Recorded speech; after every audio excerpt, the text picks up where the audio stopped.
I really think that there's been a sorely missed opportunity for developers to take a step back from competition and take a step forward with community. Mm, Um, and if they do that, I think we all win, because community, I would argue, is the one thing that no one's trying to solve. mhm, We're trying to solve recruitment. We're trying to solve competition. Tell me, where's community? mhm. Honestly, any one of you, go ahead. Shout out what's the national community for Scholastic right now.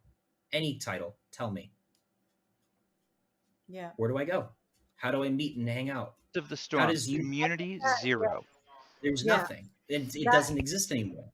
And it doesn't exist statewide. It doesn't exist school wide. It doesn't exist region wide. It doesn't exist nationally. It doesn't exist digitally on Twitch. It doesn't exist digitally on Discord.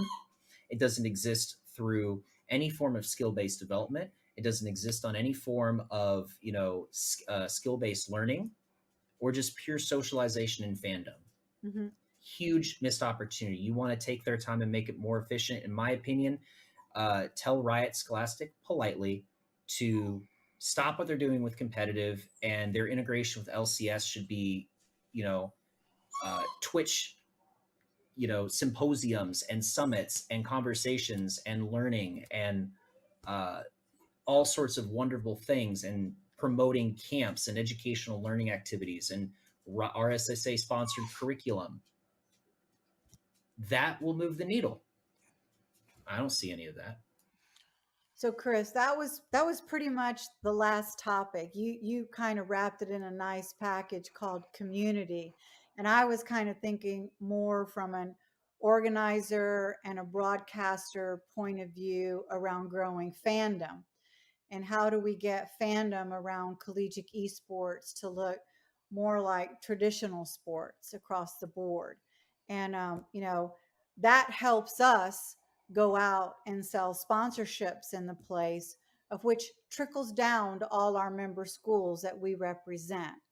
But when we go to brands and we can't check that box of, 1 billion impressions and 1 million views, we still are challenged with selling those sponsorships. So my last and final is, do we have any secrets around how to grow fandom or grow community on, let's just start with on campus. I I got mean, the big one real quick. Okay. Best way to grow community: food nights. Has nothing to do with playing the game. I'll give you a real life example. We used to do dollar burger night at the University of Cincinnati. We'd just go out to Bar Louie. We used to have dollar burgers every Wednesday. We'd post in at this time those Facebook groups, tell people where to show up. 6 people, 12 people showed up the first week. By the third month, we had 40 plus people coming. And it was the biggest revenue night of the week for Bar Louie every week, purely because of us. But we had friendships, we had relationships, we had roommates, we had all sorts of great, wonderful things come from that. And that translated to our lands, our club meetings, and everything from that. Mhm. It was nothing beats food nights. Well, um, just like pro sports, we need to focus on tribalism. And the way that you create tribalism is you have to prioritize in-person experience, in my opinion. I think that there's a lot of companies trying to become unicorn online platforms, but at the end of the day, I think we need pockets and hubs around the country that serve as regional and local hubs. mhm, Um, once you get a group of people together that share their love for the team that is on their campus, they start to develop a bond around that. You can do that online, but it won't be nearly as effective.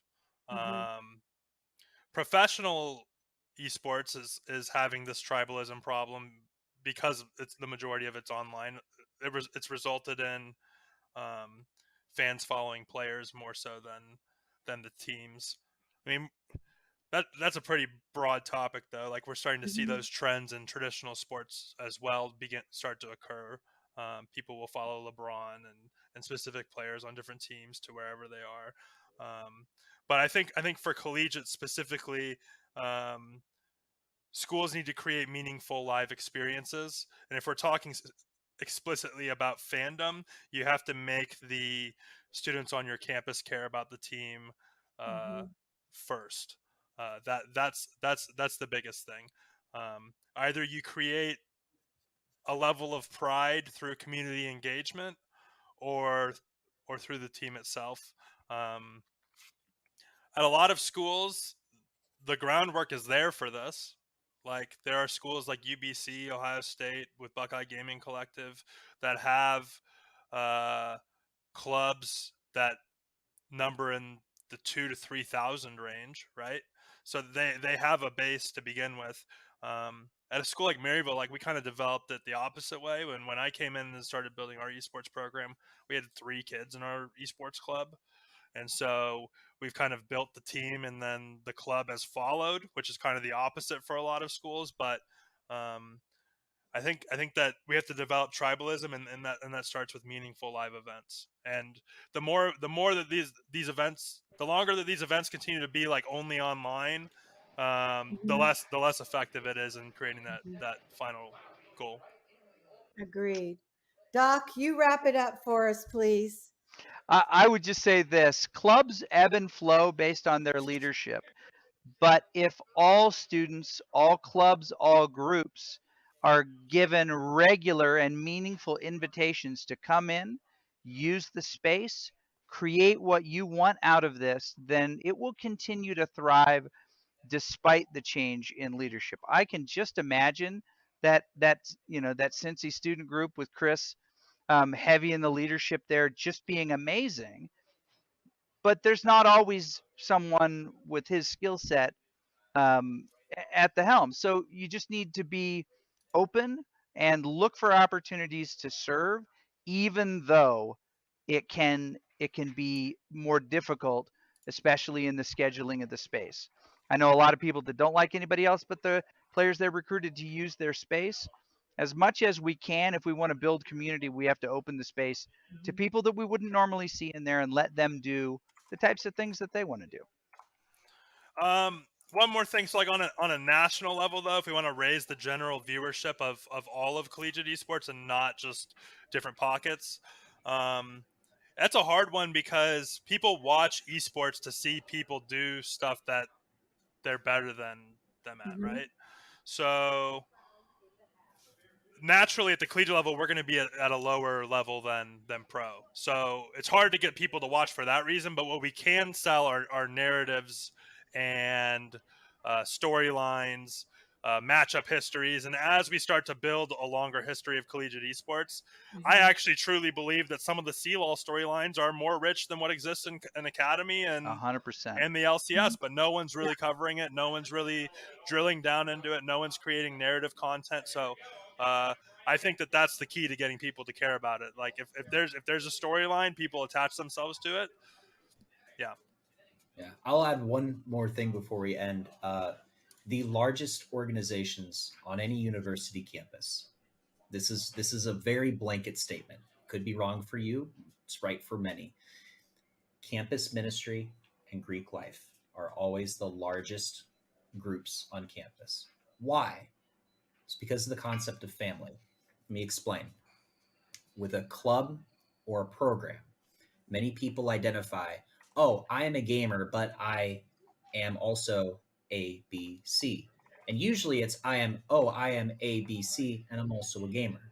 Not everyone is a gamer first and foremost. And you're only going to capture that population Mhm. if you're promoting purely competitive and purely esports. And so I said food nights and social activities.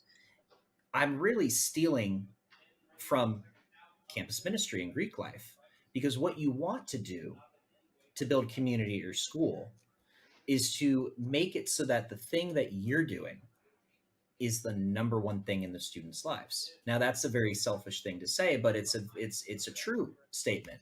For you to grow the largest community, your community needs to feel that the thing that they're a part of is the most important part of their social campus experience. That's why Greek life is so successful. That's why campus ministry is so successful.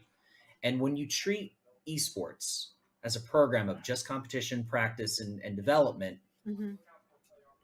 that's an outlet. That's not a way of life. Not for at scale. Not when 55% of the campus body at a Division One school identifies as a gamer in some way, shape, or form. You're not going to touch that 55%. You're going to touch 5%, maybe.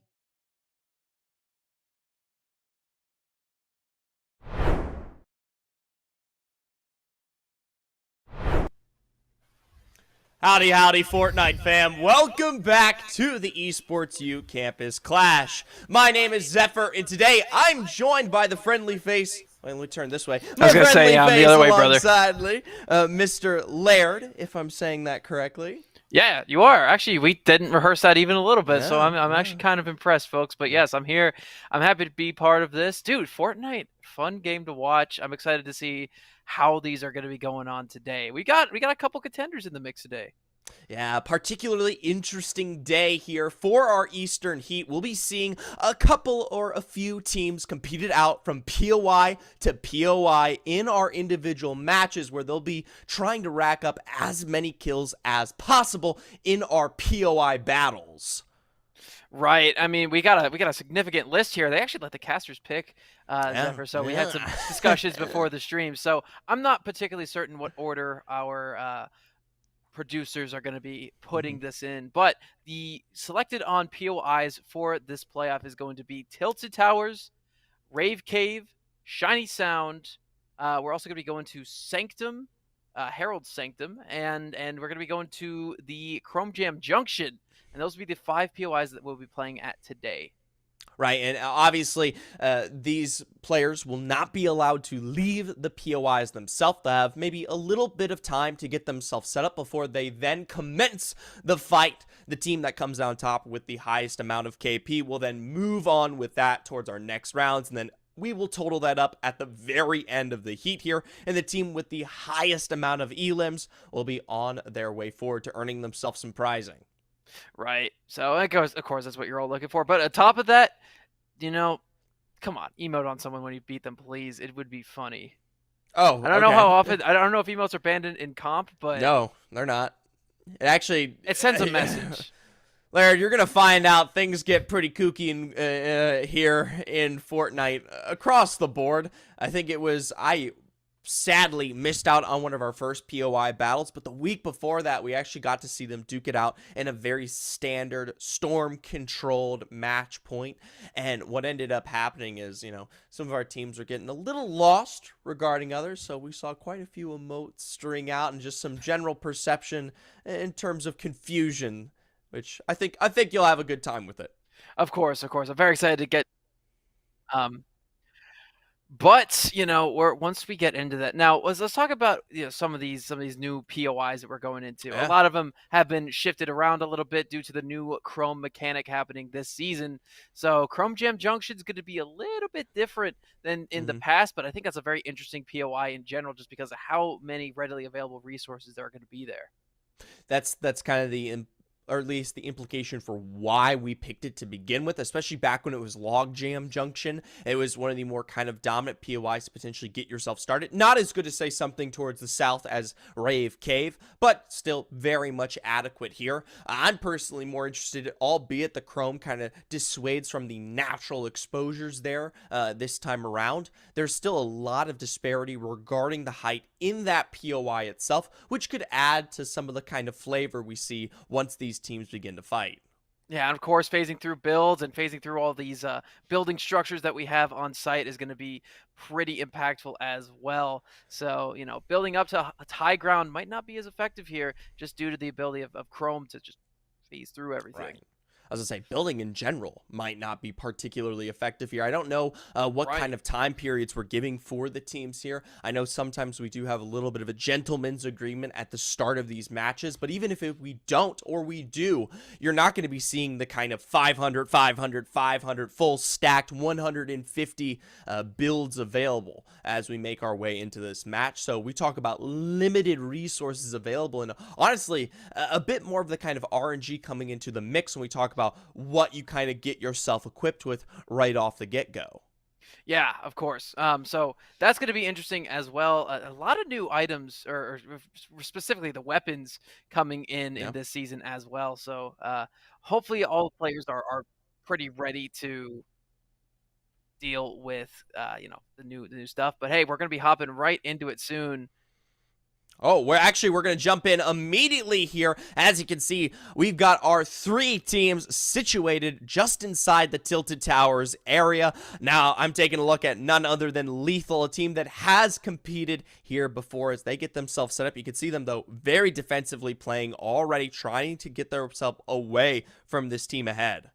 Right. Again, just coning up that area. The storm's already coming in, so they might need to push back in the other direction, which they just blocked off. So it's going to be pretty interesting to say the least.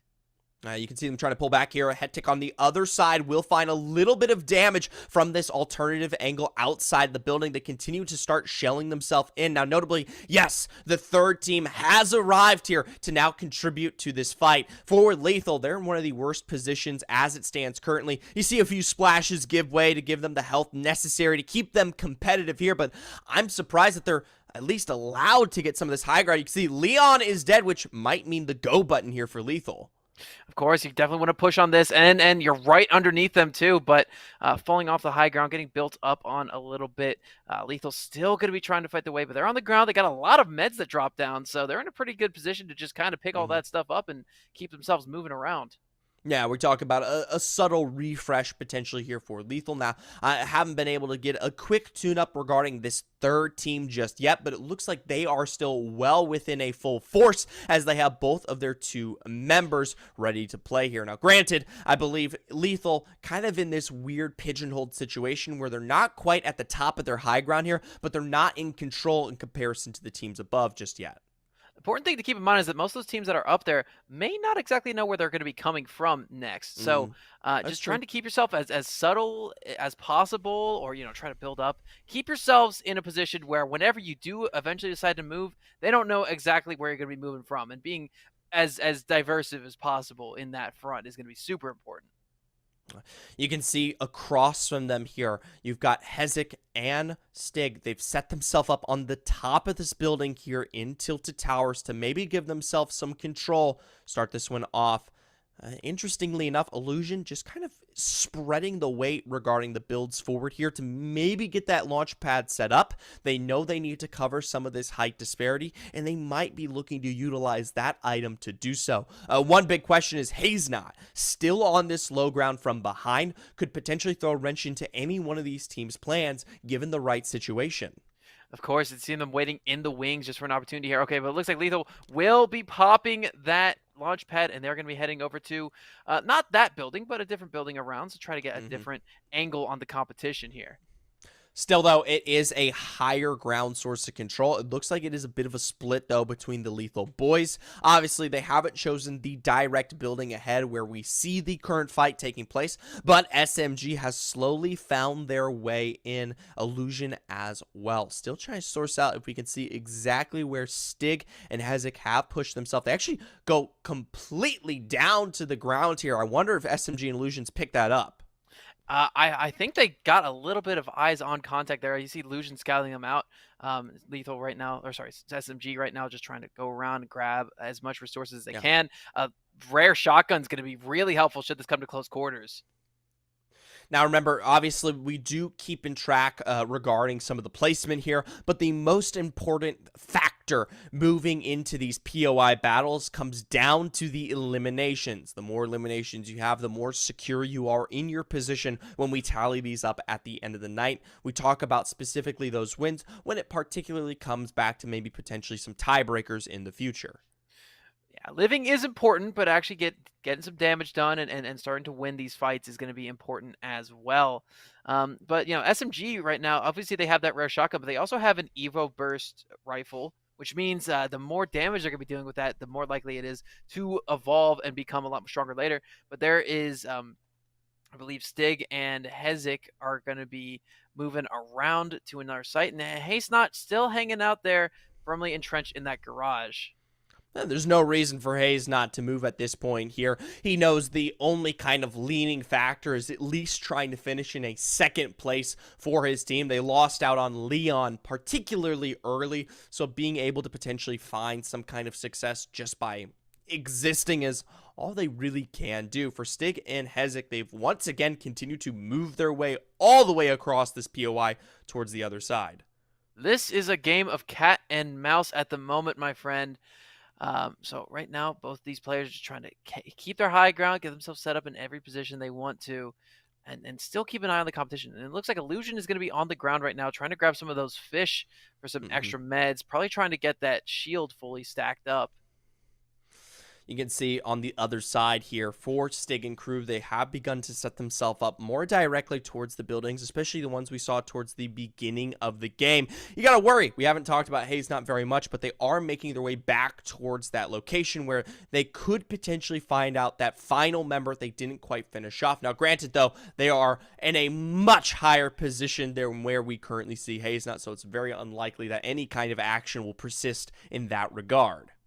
Looks like Lethal and SMG are kind of on the hunt right now, the builds start. SMG is trying to build up high. Hezek's going to cut him off there, and it's going to be Illusion trying to back them up, but taking a lot of damage at this point. Going to be using those Chrome Splashes to Chug Splashes to get some of that extra health back.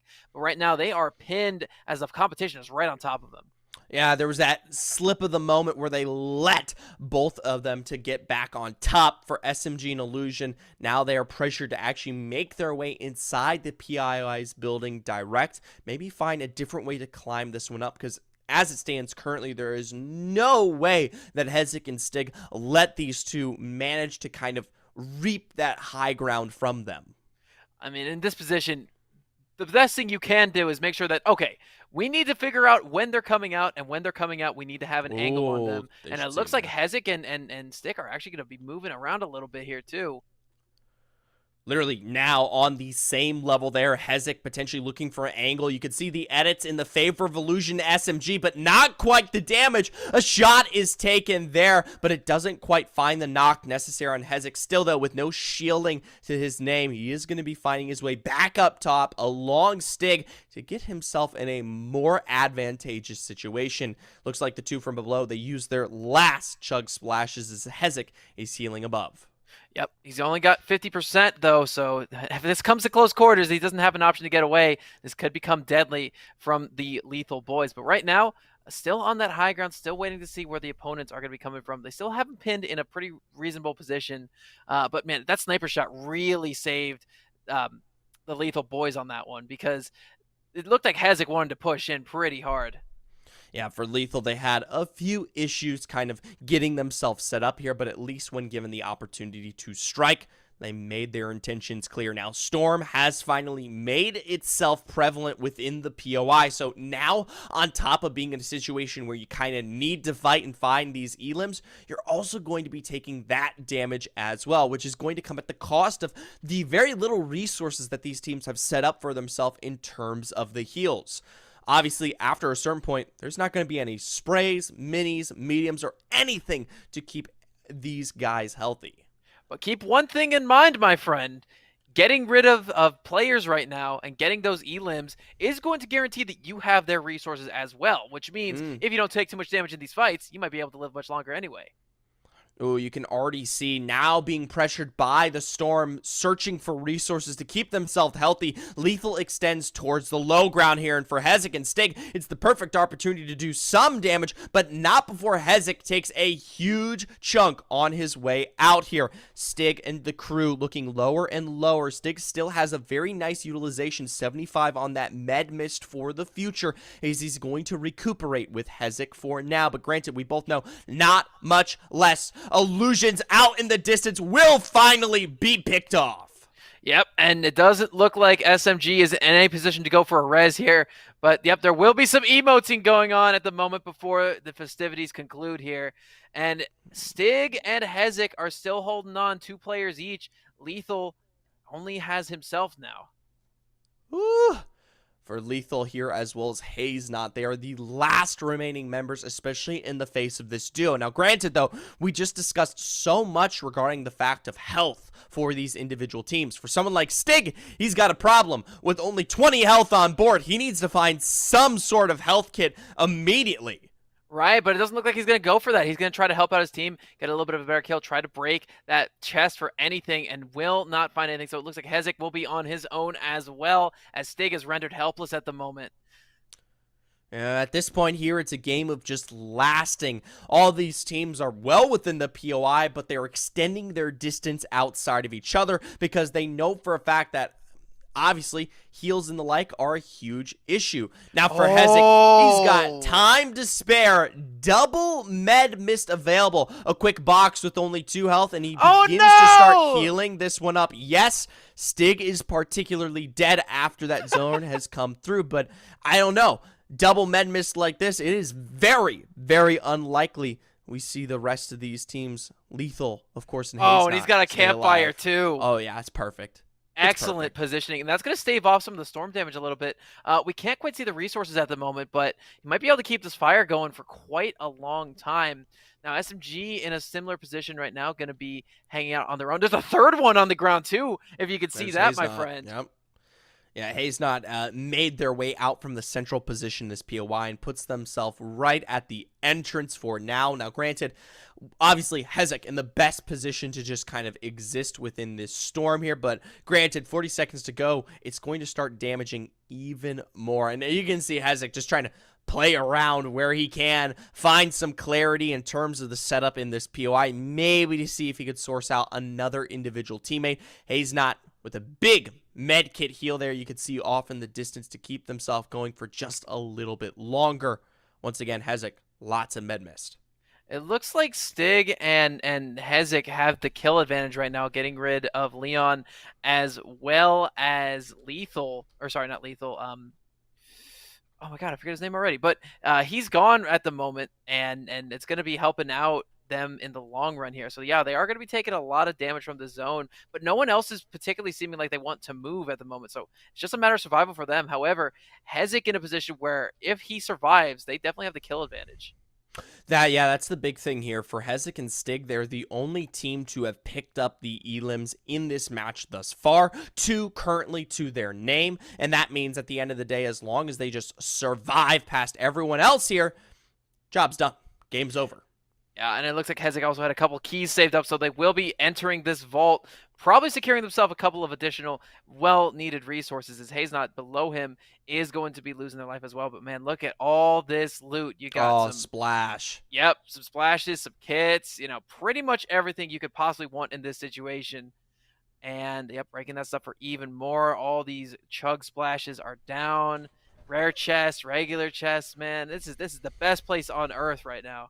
There you go. Even more chug splashes there to keep Hezek in it. You can see Hayes not on that mini-map, continuing to extend further and further from that POI to keep themselves healthy. But I'll tell you what, this storm is ticking even harder here on their last medkit. Hezek will try, but even without all those resources, still falls here in second. Surprisingly, it's Hayes not, our lone rat, who comes away at the end.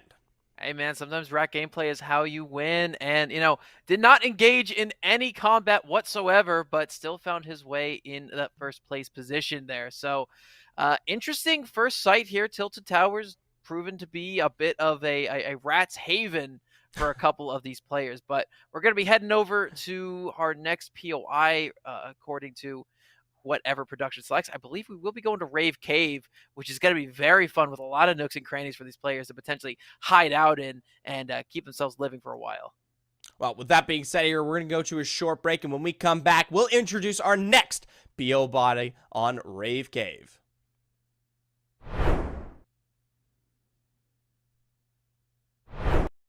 And so what you really need to do is build that community authentically by, as Doc said about Dan, what are the people prioritizing, and do that.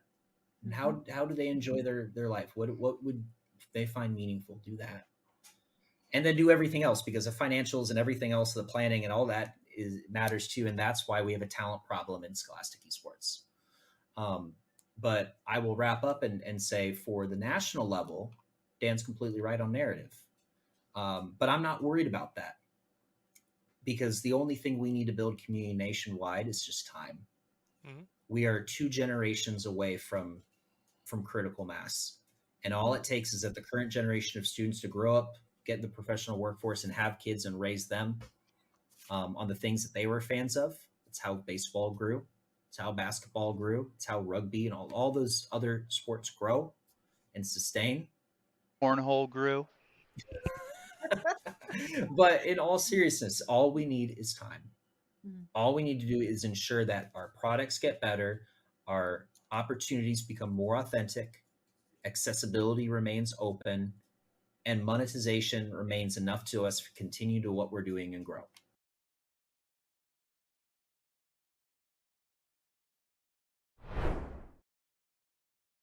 First, can you just tell me a little bit about yourself? Hi, so my name is Caitlin. I'm a part of Farmingdale State College's Esports Club.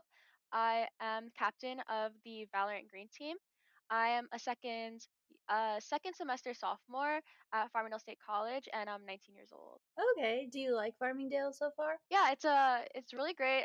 The program I'm in is very specialized, and it's not offered that often in the East Coast, so it's pretty nice. I enjoy it. And what's your major? My major is aerospace professional pilot degree. Oh, wow, that's really cool. Thank you. So, is this your first time on an esports team? No, so I've been a part of the Valorant team for 2 semesters, and this is my third semester, and it's my first time ever being a captain. Okay, oh, that's awesome. Can you tell me a little bit about what it's like being a captain? So a lot of times I'm organizing the team, making sure everyone is properly set for upcoming games, um, getting scrims for our team, and kind of just making sure everyone is there, present, and possible, and able to play the games that we're gonna, you know, be participating in. We're participating in 2 leagues this semester, so it's kind of hectic. Oh, gosh, yeah, definitely. I can see that. How is it different for you as a player versus as a captain? Do you feel a lot of responsibility? I basically have the responsibility of choosing who, really plays, what type of characters everyone's playing, and what positions and roles we are all doing, as well as being there not only as a team member, but also being seen as in a leadership role and having that sort of respect there, and being able to delegate everyone's role in the team. So it's definitely a lot more different, and my voice is most definitely heard. So I like it. I like being a captain. Yeah, that's really good. What games do you play, or what is your main game? I know you mentioned Valorant. Right. So I play Valorant, but I started off with Counter Strike, and I really always have been interested in FPSs. So that background has always been there. So my transfer onto Valorant was pretty easy. That's cool. What have you done to improve yourself in game over time? So one thing for my teams especially, I have open communication where we're able to really give our constructive criticism without taking offense. And me as a captain, especially it being my first semester, I find it really important that everyone is able to come to me and communicate like, "Hey, Kate, I don't know how I feel about doing this," or "I want my voice to be heard about this specific thing." And just basically taking into consideration everyone's voice and having that open line of communication is really helpful, and that's something I find really important. Okay. Do you carry that strategy into your everyday life as well, would you say? Yeah, communication is really important to me, especially in aviation with crew members. You're always trying to communicate properly and efficiently to get the assigned goal completed, and that works in video games as well as in aviation. So I feel like it transfers very well, and I put my 100% effort in everything I do. I put 100% in the team, the leagues that we're participating in, communicating with opposing teams that we might be going against. All those things, I take it really important and can transfer it very well into everyday life. Can you tell me a little bit about what you think about CECC and just competing in general? It's a lot of fun, and we're so grateful for the opportunity to participate. And this is something that every single member of our team has said. We've never had the opportunity to really compete in a fashion where it's not only fun, we're able to make friends, talk to other people from different schools. It's just an amazing opportunity and something we would love to participate in the future as well. Yeah, we're really happy you feel that way. When your team is competing with other teams, are there any specific teams or schools that your team kind of looks out for? I think we all have the mentality of it doesn't matter who the other team is. We're gonna put 100% effort, and we're going to maintain our mental, even if the other team is full of radiance. It's not something we're gonna keep in mind because we will be able to beat them. Fingers crossed. Definitely. Yeah, that's a really good mindset. As you probably know, March is Women's History Month, and you being a woman in esports, how do you think that has an effect on esports? What does it mean to you to be a woman in esports and as a captain? Just could you talk about that for a little bit? Coming into being a women aviation, which is already really a niche type of thing, especially women in video games, things like that. It's just we're kind of the minority, and keeping that in mind, a lot of times you have to represent yourself properly because you are representing such a small community. So I feel proud and honored to be a part of the women's in aviation as well as being a woman in esports, and it's a lot of fun, and just understanding that us girls are here too and we're as good as everyone else, and that we have the opportunity to be a leader in esports, and that we're equal to everyone. It's really important to keep that in mind because we're here even though you might not see us too often. I know you said as captain your voice is heard, but when you first started to be a captain, did everyone take you seriously being a girl? Was that respect there, or did you struggle with that? So I would say initially when I first got on the team, I was put onto a support role, and everyone knows that women normally play healer when it comes to going into any game, and now I'm playing more of a controller based or sentinel, which is very crucial for holding down sites. So by playing that now and then having those semesters in my backpack of experience, everyone has treated me with respect, and uh, I would hope it stays that way. And either way, I demand respect because I reciprocate that respect to everyone else. So it's definitely difficult, especially for girls starting out. That toxicity is there, especially even now. Whenever I play a game without my team there, that toxicity is there just for being a girl. But as long as you don't have that mindset of them affecting you because you're better than them anyway, it's fine. Definitely. Well, that's good. I'm happy that you're getting respect that you deserve, and that's awesome. And thank you so much again for your time, and I really appreciate it. No problem. I just wanted to add that our esports club as well, started only with 13 students and 2 teams in 2019. And now we're up to 19 different teams and over 350 students to date in 2021. Like, that progress is there. And even if you have such a small, like, if you think that things are so small, realize that a community is there for you, especially being a female in esports. That community is there for you. Definitely. That's a great way to end it. Thank you so much. And thank you so much for sharing your story. I really appreciate it again and your time. Just thank you overall. That's awesome. Keep No doing what problem. you're doing. Thank you Thank for the opportunity. Of course. I hope you have a good rest of your day. You too. Thanks. Bye.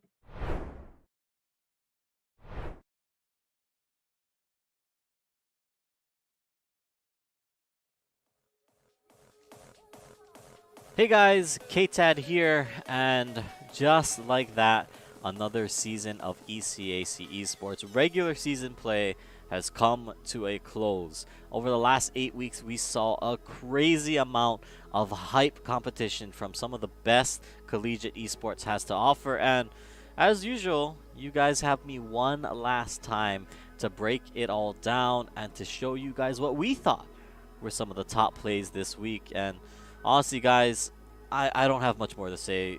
Just check it out because I think we've got some really incredible clips here. Let's take a look. In our opening clip, it's Professor Dementium with a straight boot off the stage to kick things off for Bloomfield. Got himself one. Kick back off stage though. Able to air dodge is going to be that Bowser. He'll do it again, and he'll also bring himself that down smash so he gets quickly back before that Falcon's able to take any sort of advantage. But well, you're gone. The spikes come through. It's a clean kick to wrap things up, and well, he's got one. He's got one stock for his troubles. Up next, the duel of Donkers and Robeast have some things to say with this beautiful 1-2 combo to close the door on Albany. Hit the intersection and go straight up in the air for Robeast, who's going to work Central Missouri into the offense. Flip reset's a good one. The pass down to Donkers, and he finds the net. A 3-goal deficit in Game 3. I gotta say, Curtis, it seems like after these two teams came out of Game 2, right? Again. In our next play, who needs to be able to see your enemy when you can just take a educated guess? 1-for-1 over towards Catwalk. There's still more where that came from. Myranium is next up, and he will take a couple too many fights. Solsta as well is going to be able to take a couple of fights, winning them both. It's a 1v3, and Novacorium won't be able to do anything. Johnson, Wales. At number 5, it's Saltonics with this huge flank onto Cole College to secure Temple of Anubis for his team. Right now, it's going to be just destroying it.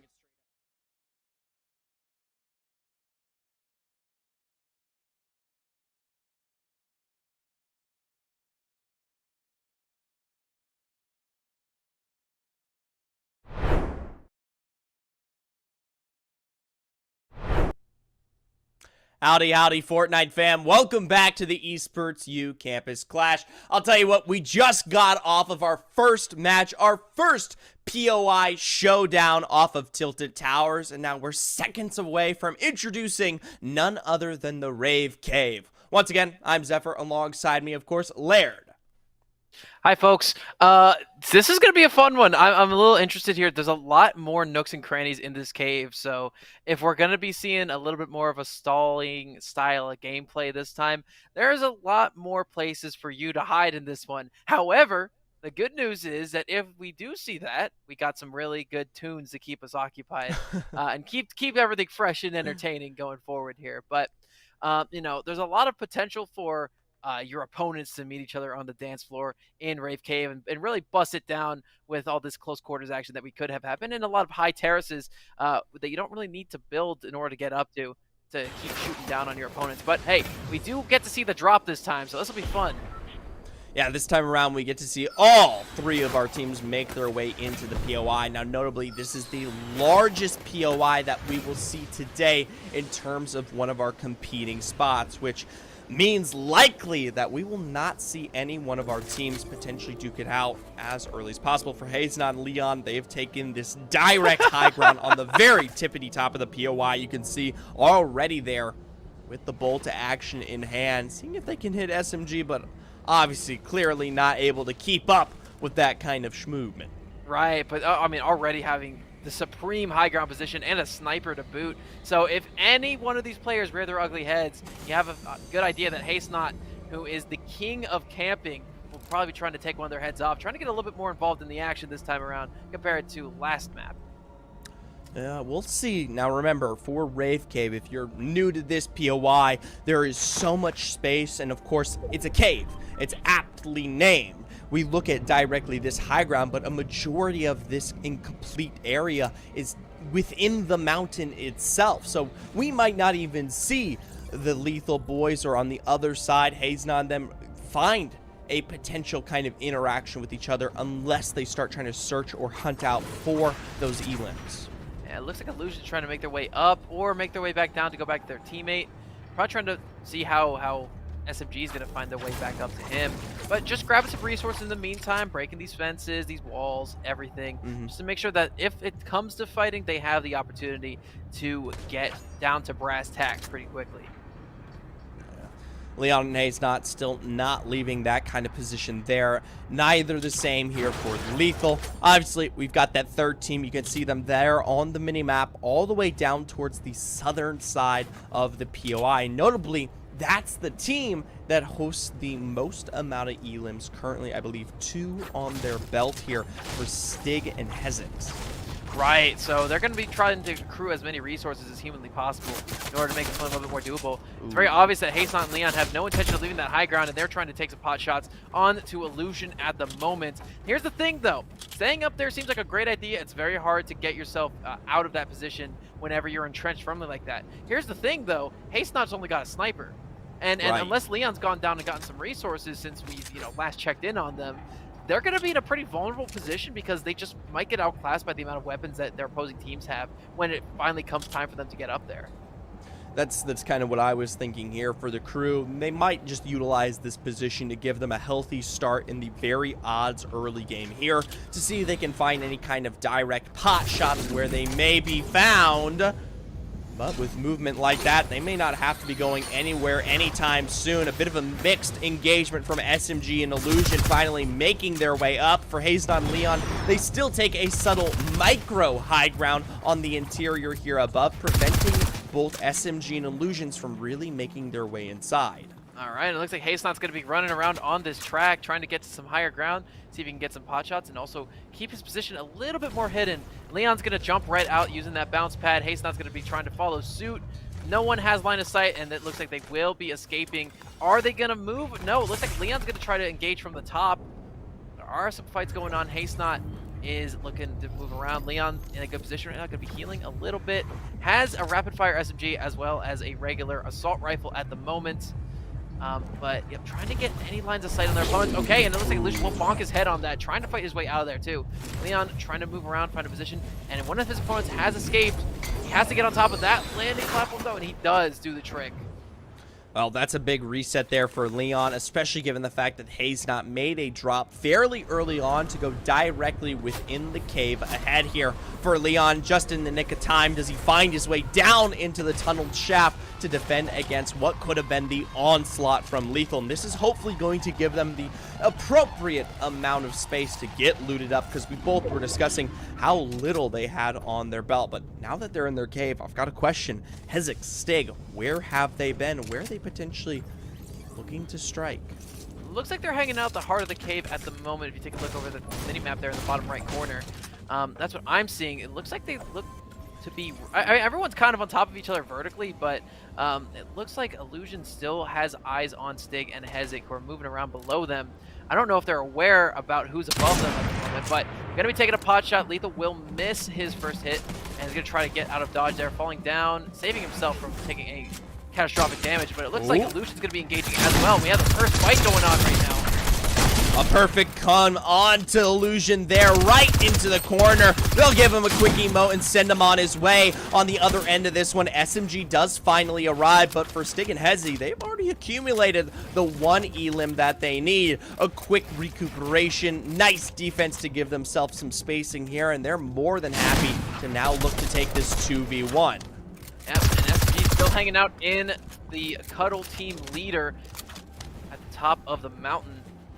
So, it's going to be difficult for Stig and ECAC to get back up there, but it looks like they're going to be taking that. And ECAC is down, so SMG is going to be getting one up on the board for his team and bailing out in the nick of time. So ECAC is left with the corpse and all the items that his teammate had, but still a pretty even game. Now, you got to keep in mind that the team that ran earlier has 2 players left alive, so they're going to be at a numbers advantage should it come down to fighting there too.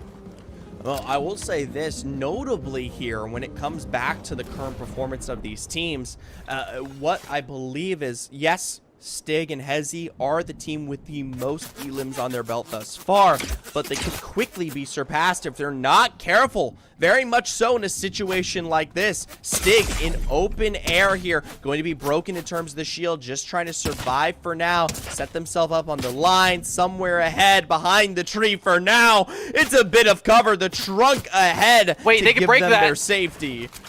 Okay, they're not going to break it just yet. Oh, here it comes. It's not going to fall on top of Stig, though, so they remain standing. But that was a very close situation for Stig. Might have pulled the umbrella a little bit too early, but it does look like Leon and his teammate are going to be finding some rare opportunities to be approaching members of the community instead of just hanging back like they usually do. Well, it looks like Stig catches an early whiff there, spies it out in the sky, and already begins to send themselves directly ahead towards the cave and will quickly face defeat there. It's now officially 1 elim for every single squad now, with, of course, that one being picked up there. So, finally, the team leaders who were able to win Tilted are going to be out of this match. So it's up to Lethal to win a 2v1 situation. Now, it looks like he's going to adopt a similar plan to Leon and Hazenot, who started out in the Cuddle team leader. Now they're just going to find their way all the way back to the top and see if they can get their opponents out. Now, while this is considered Rave Cave, haven't seen a lot of action inside the cave so far. No, I mean, it goes back to show kind of a different interpretation towards the POI itself. And surprisingly, I can't believe that SMG spots out Haznot from that kind of distance there with the bolty action. Provides one shot, but we know for a fact that kind of distance is just unconquestable, as even still will continue to try. Good defense being put up by Haznot there. Leon now approaching from this other angle. Oh, might have been a bit of a distraction. Now they're going to be having to compete on the 1e1e mono here. Haznot on their way up as well. A 2v1 right in the corner, trying to tackle Leon, and he can't do it. Runs out of ammunition on that rapid fire SMG and will get picked up. So will be Team Leon and Haznot with one elim apiece to win that one in much more dramatic fashion than in the previous round at Tilted Towers. Ironic, considering it looks like Brave Cave was much larger.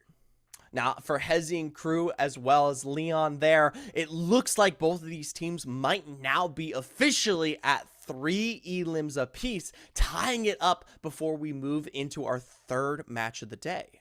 Yes, and that one, if I am not mistaken, we will be heading to Shiny Sound, which is a much smaller POV with a lot more small buildings to hang out in. But that does not mean that we are going to be seeing any kind of close quarters. There's a lot of vantage points for snipers, and it does look like a lot of these players prefer these long distance fights as opposed to close quarters ones. So we're going to see that one, but before that, we're going to be throwing it to a quick little break while we get everything set up. When we return, it will be Shiny Sound for round 3 here.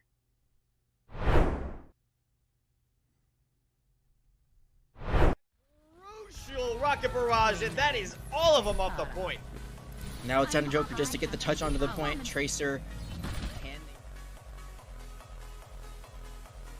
Coming back to the Bloomfield versus Keen matchup, it was a clutch finish from Zenipu as he finishes off Brandon without dropping a single stock. No, one more lease on life. Lease on life indeed for Brandon. Looking to hold the ledge, but a recovery from Zenipu. He says second time's the charm. He'll send him to the moon, and once again, Zenipu will not drop a stock.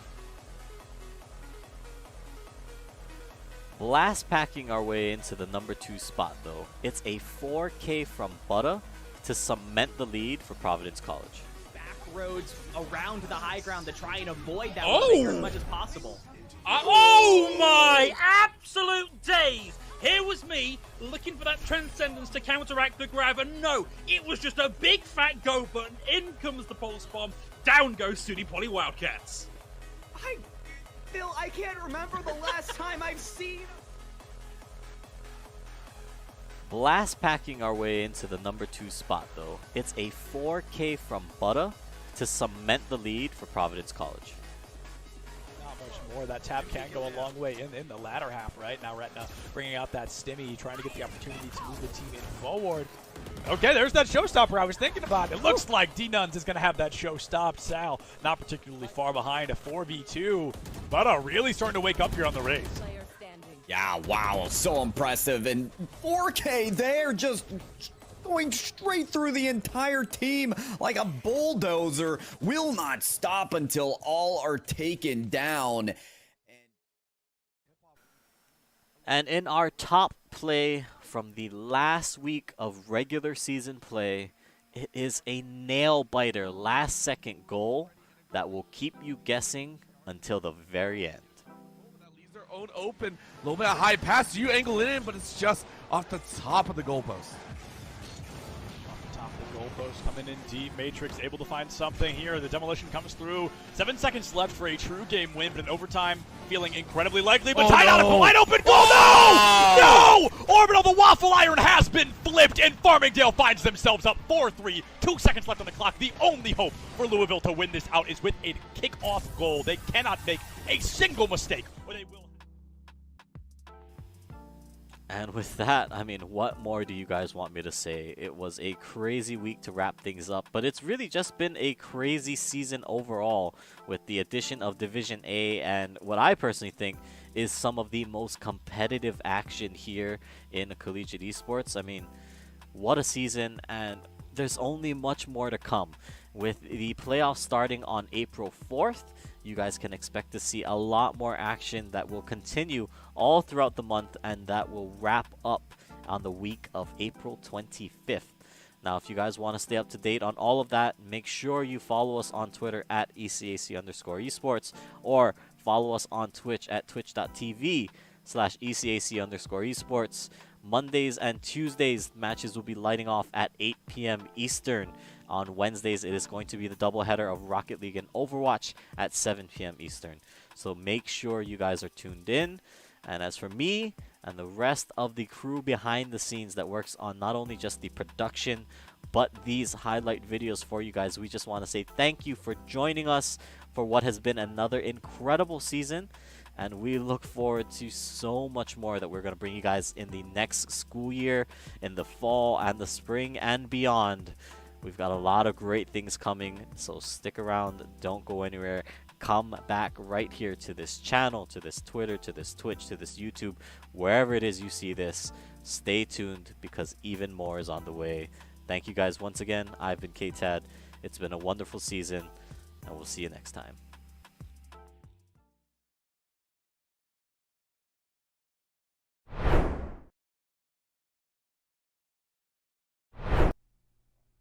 Howdy, howdy, gamers. Welcome back to the Esports U Campus Cup. My apologies. As we're on our way to the third game here, we're about to see that halfway point, whereas we introduce, of course, the shiny sound to the mix on our third POI ahead. Yes, I'm Laird. He's Zephyr. We're going to be taking you behind all the action on this one. Now, my friend, this is going to be really cool because we have an element hitherto unseen, and it will be the water that splits Shiny Sound in half. Gosh. So it's going to be difficult to contest that. You can either build over it and waste some of your precious resources, or you can put yourself in the water, which is a really bad position. You're in the muck. It's a lot harder to move around safely, and you are at the mercy of whoever is above you and has your eyes on the water too. So it's going to be a fun one to say the least. We might see some vehicles or some boats coming into usage here too. So there's a lot of aspects of this particular POI that we're going to be pretty invested to look at. Yeah, and more than that here, we obviously have a slight tie in our mix regarding our three teams right now. So this is going to be the breaker on its way forward towards the final kind of half of our matches here today. Once we get past this one here, if you found yourself a lead, it's all about establishing, embellishing, and just keeping it on your belt on the last iterations that we see. But you guys can see here, the battle bus has made its way forward here. We're starting off with our drop. Let's go. So, yep, there is Shiny Sound at the moment. You got access to a lot of these air balloons as well that are going to make it pretty interesting, to say the least. I wonder if any of our players are going to opt to land on top of those as opposed to on the ground at all. It looks like Haysnot and Leon have their eyes on one of them at the moment. This could turn into Skyblocks if we have all the pieces line up. So notably here, one of the big things that I might be looking for is some of those balloon resets that we sometimes see utilizing the zips up there, and that's going to be something that is comparable to the kind of high ground that we did manage to pick off last time we were at Rave Cave. For now, though, most of these teams just going to start getting themselves set up. We join in, of course, with Leon and Haysnot, our winners from the last game, and actually, correct me if I'm wrong, but our winners of the first game as well. Yes, I believe it was Haysnot who was able to survive the longest. Now, they didn't get a lot of kills between the two of them in that game one, but game two, they were able to win with one apiece, as well as be the last men standing. So, if you want my opinion, they are probably in leading the competition right now. Oh, Stig. Taking a huge chunk of damage there. That might be the opening for Haysnot crew. Find what they need. They've got a line of sight just underneath the stairwell there. Hezi takes a huge chunk of damage. A little bit of fall for Haysnot here, but for the two, it's the perfect opportunity to start and finish an early two-piece. And keep in mind that Stig and have just landed, so he's going to get stuck there. Shotgun to the face. And Haysnot and company, Leon, are going to be trying to take Hezek out. Hezek is actually going to be retreating, leaving his teammate to die, and going to be trying to find any amount of resources they can. Jumping around, they have the zip line, and they're going to retreat behind to cover across the pond. But that will be one picked up by the two previous round winners. Well, for Haysnot and Leon, now they know they're at an advantage in terms of the future for this game, for these matches, for this series here. Now, obviously, lethal, still a big misnomer in this current game. They're there on the western side of Shiny Sound and have been getting themselves quite a bit of loot here for Hazen and Leon, as much as nice as it would be to finish off Hezi there on the other side of this POI.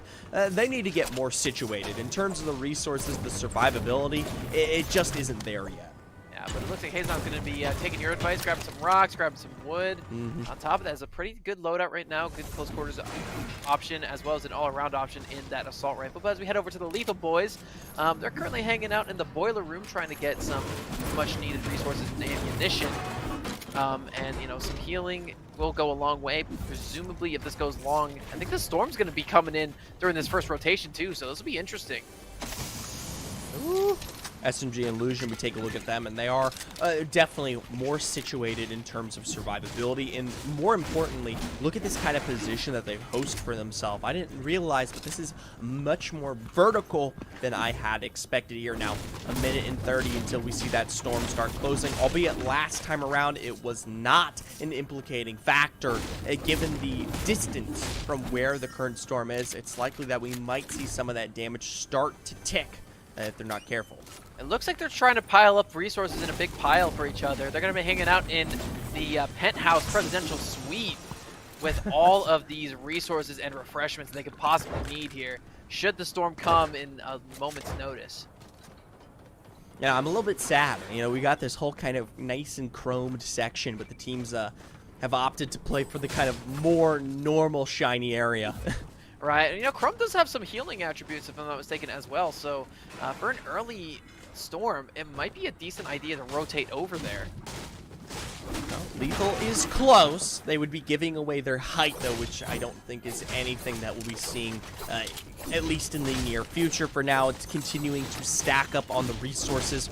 I talked about not really having the 150 or so builds available, but, I mean, they make it close. A third right now in the hands of SMG at 55. They're going to continue to search for more, getting at least probably the full wood there for taking the zips. I wonder, find the next area.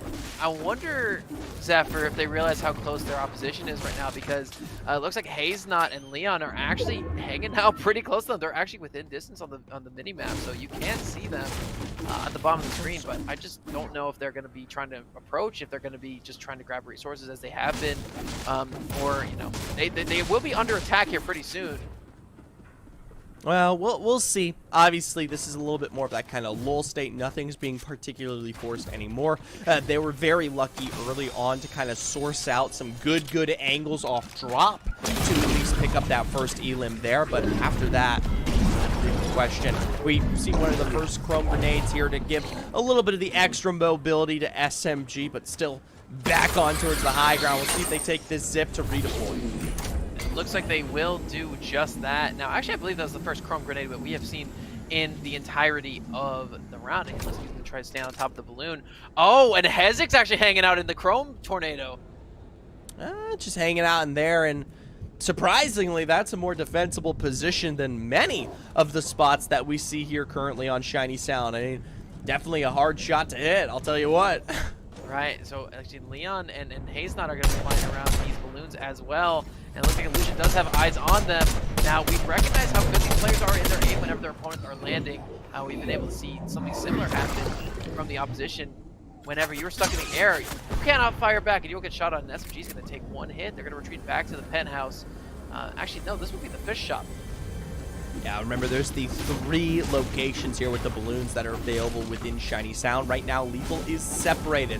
They've got Illusion back on the original kind of penthouse area. SMG, though, towards the northern side, the central area of Shiny Sound direct. And, of course, on the other end, Hezi just kind of hanging out in the tornado.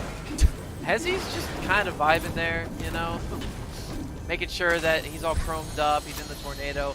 The real storm will be coming soon, though. Oh, soon enough here. This ones have already begun in terms of movement. Now, starting to tick away. We're about 1:50 before the complete closure, which is even less if we talk about the fact that that zone is particularly more south. It looks like things are getting a little bit more dicey in terms of the current weather patterns here. A bit more haze in the sky.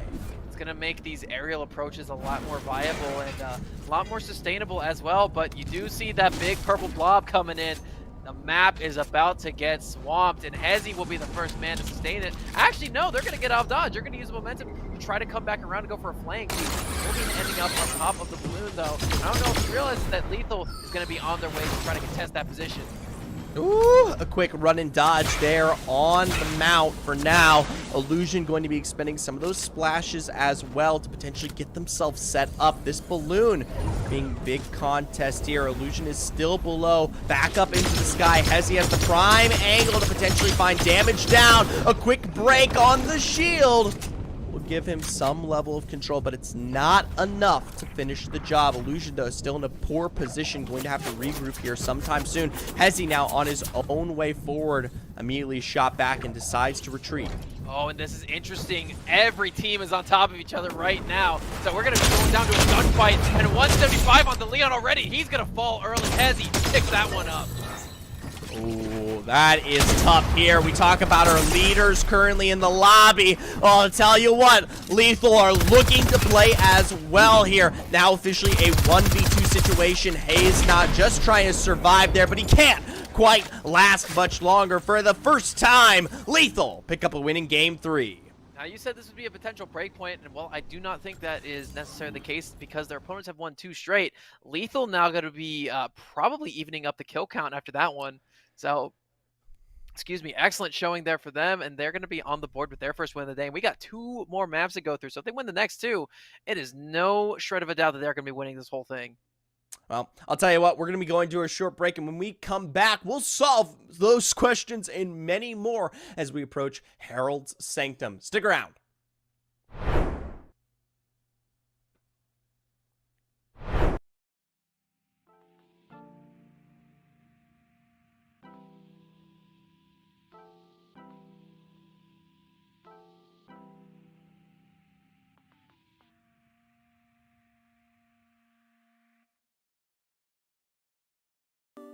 That's so cute.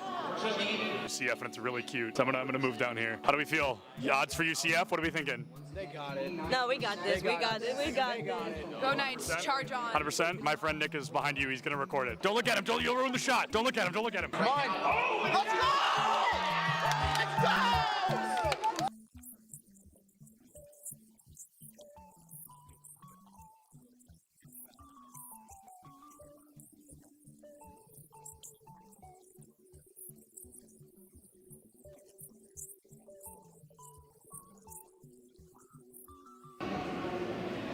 My smile's probably really creepy. I was just being weird. Oh, I love being in the shadows, though. Big shout out to the shadows. We could interview Dilly just because I think he's handsome. You weren't supposed to hear. Here's the thing about the event. I'm the greatest that's ever lived. Literally true. I know him. I think everyone knows that. I think everyone's aware of that. Hey, do you have a VIP access badge on? I actually have an all access. Oh, an all access. I thought it said VIP access. And that's only available for the best.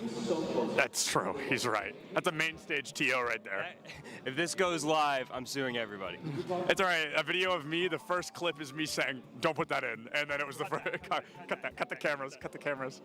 Oh, you're recording already? Great. So this is this is Bay State versus UCF. I believe something that we saw yesterday on day 1 of the tournament, but instead we're going to have that run back here. I think they're fighting for a spot in Grand Finals. Anarchy, one of the best Greninja players in the United States, currently struggling against a Terry. Terry notorious for that DLC privilege, being a very strong character with some very strong abilities. Greninja, not so much, considered one of the weaker characters in the game. A Falco player, one of the best in the United States, and he just got spiked by a Terry. Same Terry that took out Anarchy literally minutes ago. UCF still up by 2 stocks. This guy is looking to rip this team apart single-handedly. That is, I mean, nuts, to say the very least. Absolutely absurd. That was a disgusting spike. I cannot believe that happened. Will you hold the microphone so I can sign this? Sorry. For context, he's got a fan. He's actually signing something. He's so excited. What was it like to not hear my voice for 2 minutes? For 30 seconds, maybe. What was it like? Probably bliss. I was signing a mouse pad, which is really cool. I've never done that before. Nobody's ever asked me for a signature, so I'm going to start blushing, but I'm really excited about that. And then he wants a picture. Can you take a picture of us? I said, is it bad? She went, No. I'm gonna go ahead and take that as a yes.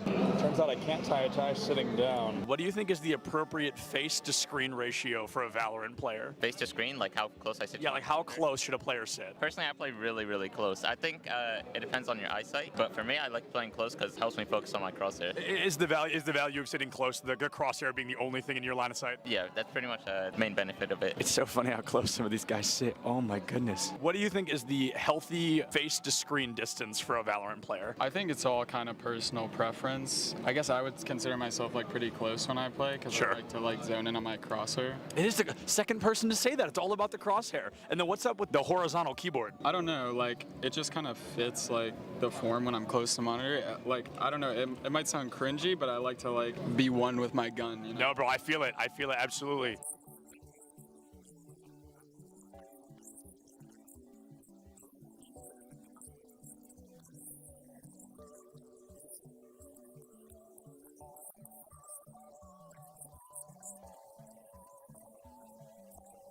What is going on, everybody? I am here with some UCF fans. How are we feeling about UCF?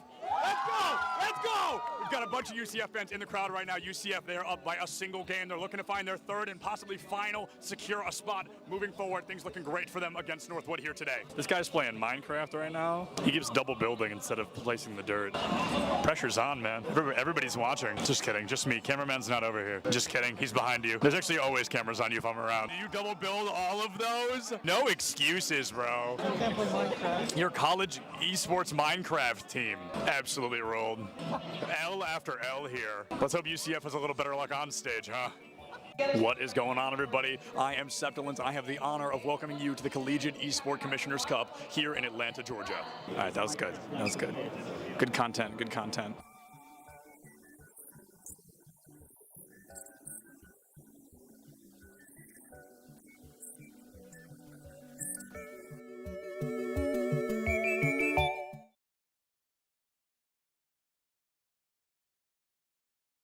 My name is Dusty. I'm 24 years old, and this is my first year at Bay State College and first year towards my bachelor's there. But I've been going to college for a few years now, or several years now. Cool. What are you studying? Right now, I am studying human resource management Nice. in business. Yeah. Do you like Bay State so far? Yes. Yeah. It's been pretty good so far. It's only been one quarter, but I like it so far. So Where are you from? I'm from SoCal. I'm doing it remotely from Southern California. So what games do you play? What's your main game? My main game is Smash Brothers, and that's what I compete in. So Super Smash Brothers Ultimate. Okay. What character do you like? Wii Fit Trainer is my main character. So how has it been being part of a collegiate team at Bay State? Have you been on a collegiate team before? I've been on teams before. I don't know if I've been on a collegiate team before. I think this is my first collegiate team, but it is really nice, and the teammates are really supportive, and I've met some cool people, so that's nice. But I definitely do have experience like with teams, so it's nothing like.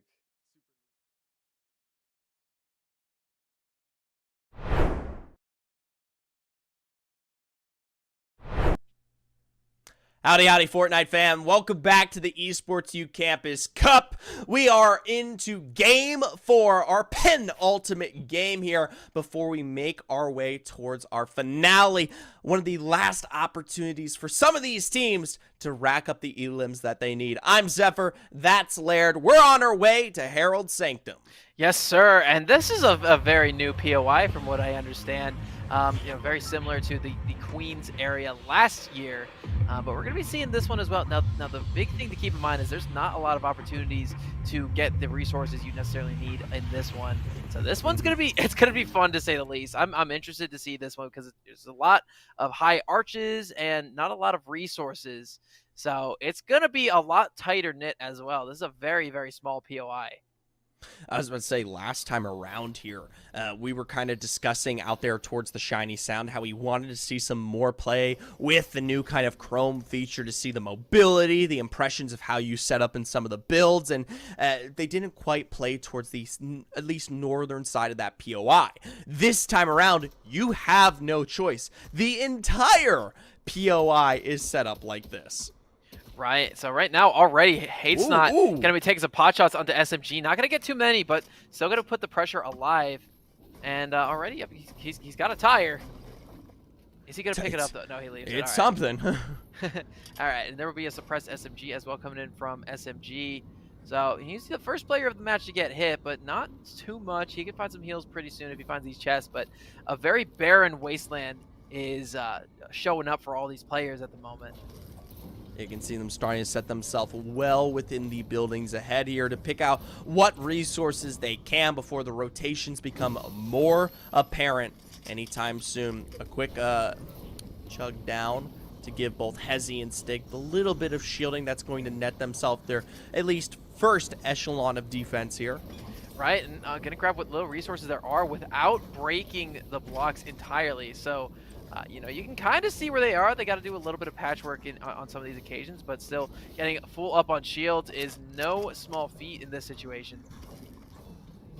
Ooh, can take some time there. Granted, a big, we'll say, impact of this particular POI is how many chrome splashes are available in terms of what you may utilize if you're kind of in dire straits here, and we might see that given the particular situation. But granted, this is one of those kind of larger open-ended POIs, so expect most of the teams here to be taking their time, rotating back out in front to get themselves situated.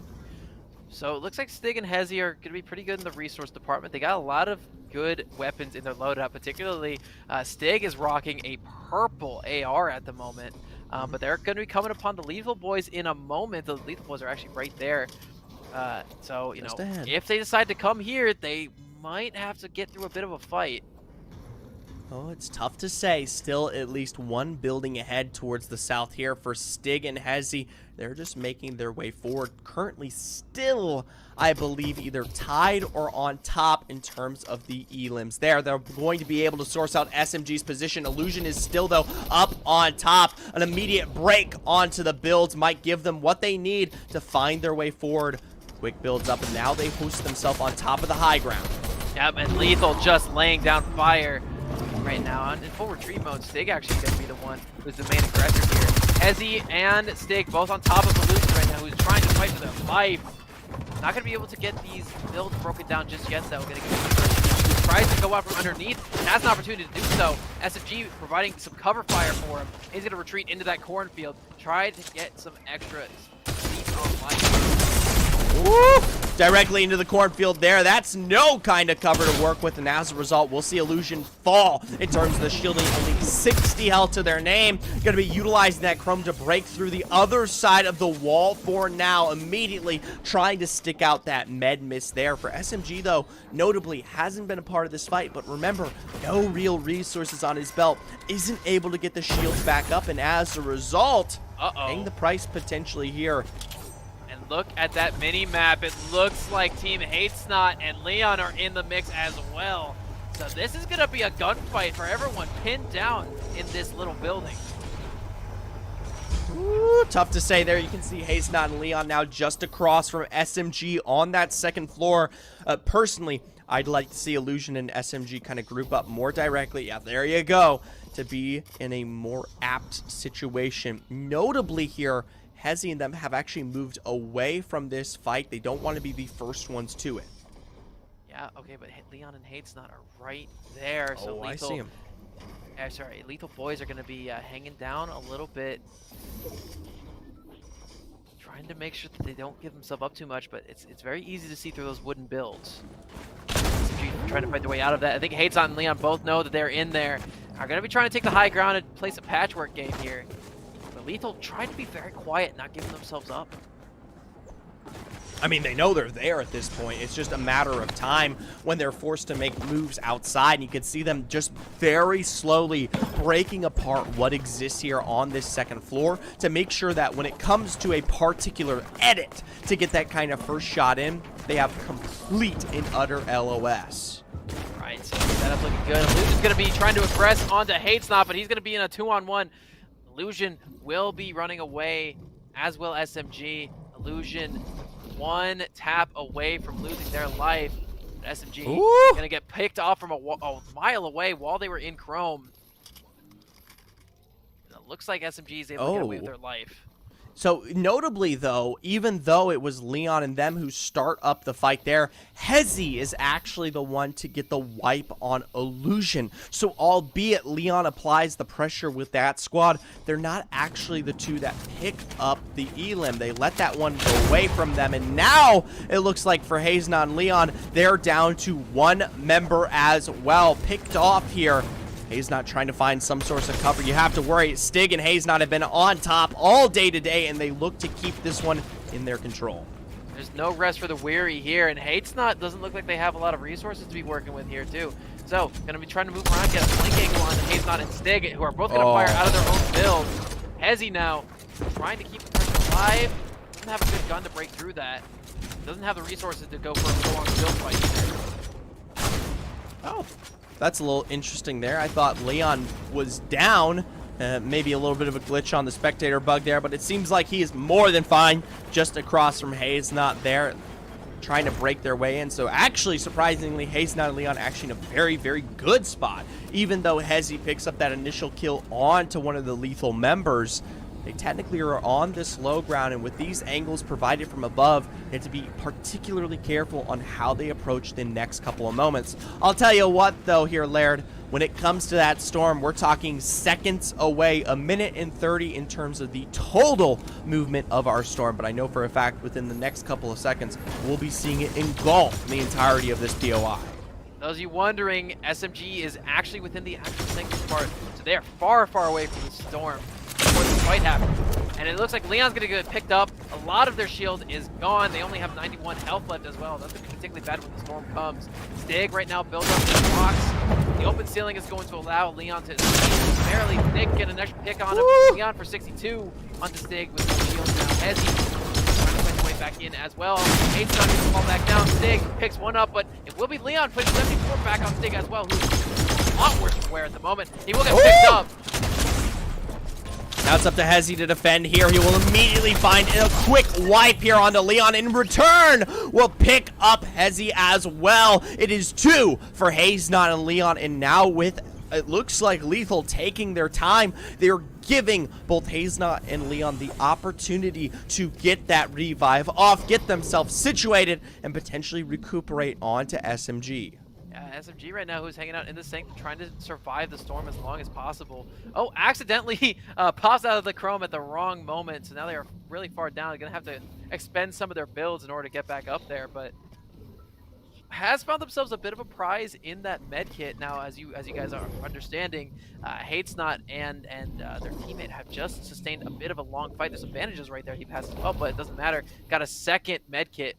So right now, just trying to withstand the coming storm. Hate'snot and Leon are going to be moving back around. But some interesting facts about Hate'snot. He actually didn't want to partake very much in Tilted Towers. He still won the round, sure, but he didn't compete in any of the fights after Leon died. So they're both approaching, not a lot of health on them. And SMG going to be holding on to his SMG as well as his heals. SMG has clear sight of view there onto Leon in that moment, and obviously knowing he's at a numbers disadvantage, doesn't want to take the fight directly, but does begin to extend himself forward now. But from behind, he is spotted out, immediately takes 80 towards the shielding for now, back inside the second floor of the building. I like that idea from SMG. If he went unseen, he would have had 2 separate 1v1s to contend with, as opposed to both of his opponents at the same time. However, now they both have time to converge on his position, albeit a little worse for wear. However, they are still with eyes on at the moment. Oh, SMG is in a much better position if we talk about the health disparity that currently exists among these two teams here. For both Hazenon and Leon, they have no shielding, nothing. Leon will be above him a little bit, so he's going to have to go contest that high ground here. Leon gets picked up in one. Already down there looking for the quick reset. Hazenot's got to find some level of response, but he is completely separated. To talk about these individual 1v1s here with little health to work with. SMG 2v1. That was just excellent resource management there, too. and unfortunately caught his opponents lacking, not sticking together, not covering each other's backs, and was able to pick up 2 separate 1v1s, albeit not the way he intended to immediately, but with a little bit of extra health. 2 particular one-taps are going to be getting him the victory there. So it will be Lethal winning 2 straight as they move on to the next round. And Hayes Not and crew winning 2 themselves in our first 2 games of the day. Now, obviously, this comes back to the elims, not particularly the wins, but still, it is as tight as it gets. We're going to be on our way back from a short break, and when we come through, Log Jam Junction to introduce our final match of the day. Stick around. So how long have you been playing Smash? I've been playing Smash for about like 7-ish years now. Well, I've kind of played it since I was like really young, but like competitively, I've played it like 7 years. I played since the release of Smash 4, which was the previous Smash game, and now I've played into Ultimate, so quite a while. What has been your proudest moment since playing Smash? That's hard to say because I've honestly had a lot of good moments. It's just I feel like every other week or every other month I have a new moment where I'm like, wow, that's the best I've ever played, which feels good and makes it, I keep going for stuff like that. But every time I play and I play a tournament set and it feels really good and I feel like I'm playing the best I've ever played, probably each of those consecutive moments. I just had a tournament a couple weekends ago in Las Vegas where I placed ninth out of nearly 400, I think, and I think that was one of the best I've ever played, and that felt really good. So that was a really big accomplishment for me. So you would definitely say over the past 7 years, you said that you've grown a lot in the game? Yeah, I think I've grown a lot in the game, and I think I've also grown a lot just as a person too. Just like competition in general, there's a lot of learning, and there's a lot of a lot of ways to approach it. I've learned how to teach other people as well because I do coaching as well, stuff like that. Um, so I've learned a lot through Smash. Yeah. How long have you been doing the coaching part? Coaching, I've been doing maybe a year and a half ish, maybe almost 2 years. I'm actually not sure on the number. I think a year-ish, year and a half is probably closer to the right one. But yeah, that's been a lot of fun too. It's really interesting because it gives you a different perspective on the game, and not only are you helping other people, but you kind of help yourself in a way too because you can kind of see things from a different perspective, so. How would you describe yourself? Do you like competing more or playing for fun or? I'm definitely more of a competitor. Ever since I was young, like I remember playing like board games um with like friends or something. I think I was waiting for them to play, and I think some of them were playing like just like house rules or whatever, and I was like really, really young, and it like made me upset. I'm like, you guys aren't playing it the right way or whatever. But like I've always been a competitor, but at the same time, like you have to have fun because if you're only a competitor and you're only competing and it's all seriousness, like it's there's like a limit to that. So like you have to have fun. So definitely both, but I definitely lean towards the competitive sides of things. So I like optimizing things and seeing the best thing you can do because it all started out with like uh it all started out with it just being fun because when I was younger, I played different games and I originally just played them for fun and I played them all the time, but I played them so often and I got so good at them to the point where uh, it just started to naturally lean into the competitive side of things. And I was so good to the point where I was like, oh, okay, what can I do to make myself like better and how can I see this as like something I can improve at? So it kind of made like a transition a little bit, but so it's both. If you were to give someone advice who may be looking into joining an esports team but they're kind of on the fence, what would you tell them? My advice would be to really like think over what they're looking for like in not only in the collegiate esports team but in school as well and like see like exactly does this line up with what they really want and just to figure out what they really want and if it's going to be a good decision from like a scholarly standpoint and from like a financial standpoint because there's a lot of things to consider. Like I thought it over a lot before I realized, okay, yes, this is a really good decision, I should go for this. So that's something that should be considered, and also like the time frame as well, because if you commit yourself to a collegiate team, it could potentially be a long time. um, so just consider it and think through like all your options, and don't ever make it like don't ever make a decision just off like an emotional reaction or anything like that. Just like think it through, I guess. So for you personally, how many hours do you think you game a week? That's a good question. It's actually way less than it used to be, but before I would be putting in probably several hours a day into Smash. About a year ago, I was like really, really grinding it and put a lot of effort into it.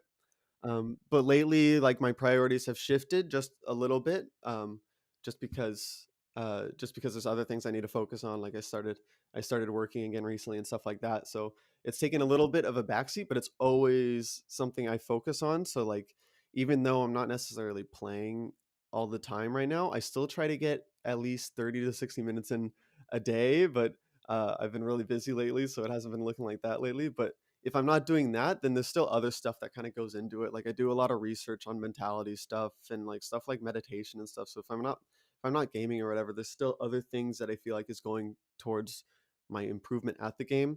Could you expand a little bit on like meditating and how that helps you?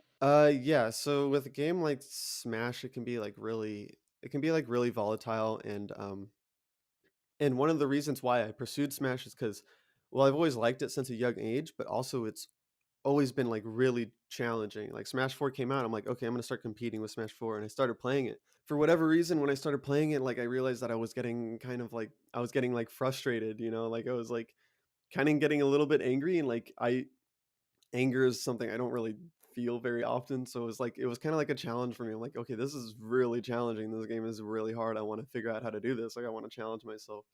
And that was a lot of reason why I did that in Smash. Just like some other things, like it can be comparable to kind of like chess and tennis in a way, with like mentality aspects. And I used to play tennis in high school, and I was never really like.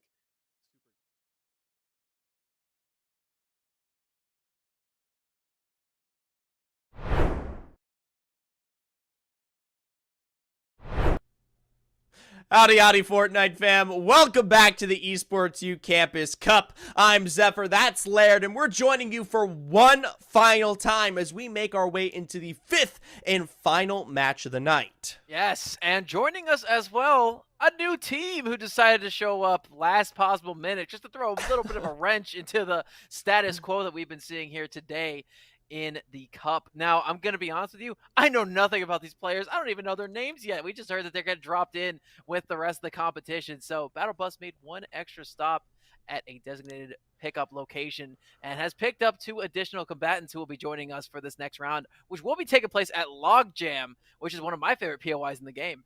I talked about this one particularly early, and it was my actual choice that I really, really wanted to see when they asked us, what particular POIs will we be hosting this competition on tonight for Logjam Junction. We talk a lot about that vertical disparity, a lot about the differences in now the new updates. It's not quite Logjam anymore, it's now Chrome Jam due to the last season and its implications, and now we'll see how that impacts the fights ahead. Of course, and the additional monkey wrench of an entire new team being thrown in to the mix as well is going to be really interesting for Stig and Hezzy. Now, Stig, Hezzy, as well as the Lethal Boys have been pretty neck and neck here, getting similar amounts of kills as well as winning 2 games each. So going forward, this is going to be really fun. And this is the new team, Drew Capilot and Sadix, already riding in on the Shenron. So already flexing the amount of deep pocket picks they have in their locker. And they're going to be landing on the southwest side of Chrome Jam for this additional start. Now, we talk a lot about getting yourself set up here. For Chrome Jam Junction, it happens to be on the lowest point in this particular area for Drew Capilot and Statics. I'll be honest, when it comes to where they perform in terms of this lobby as a whole, they need to have a monumental game, and taking damage like that right off the bat doesn't bode well there.